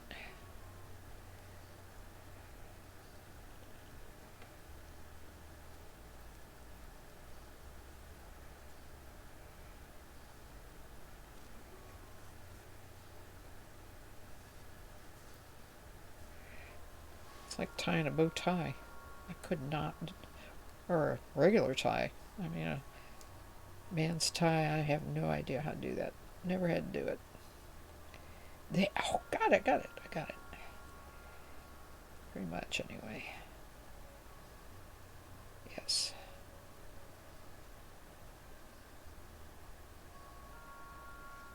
Let me turn this.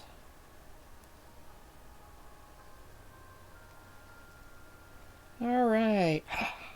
Hey, that's not a bad little bow. How about that? That goes right there. How about that? Where's my sewing thread? Or maybe I should have left that. I should have left this on there. I just sew it through the back.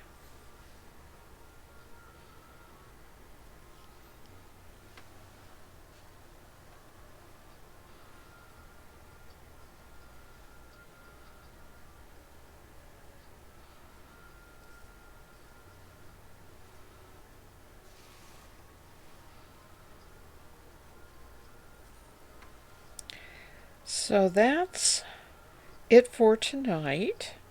I hope that those of you who take the time to watch this, either on Twitch or YouTube, first of all, thank you for watching. And I can't find a place to sew this on. Come on. Let's see here.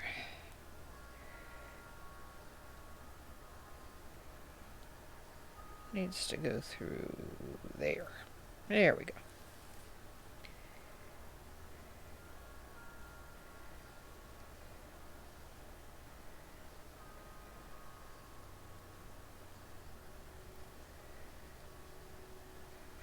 Oh, it'd be nice just to have glue.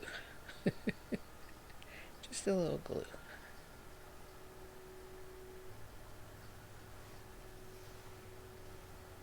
There we go.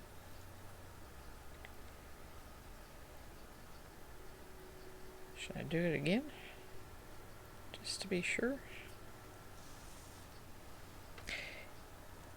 Anyway, I appreciate you all stopping by and checking out this Throwback Thursday of Brandenburg lace. And I will be back streaming on Sunday afternoon. It's late here. It is just about 9:30 p.m.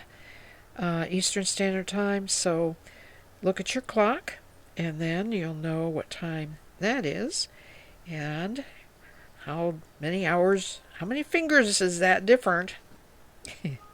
And then come back on Sunday afternoon, 3 o'clock my time. Add or subtract whatever you have to, and come see me and chat. I will be spinning, plying, whatever. It's all about fiber and spinning on Sundays. And thank you. That was fun. I really am happy with that. I am. I really am happy with that. Alrighty. I am going to go. It's been a great stream. See y'all later. Bye.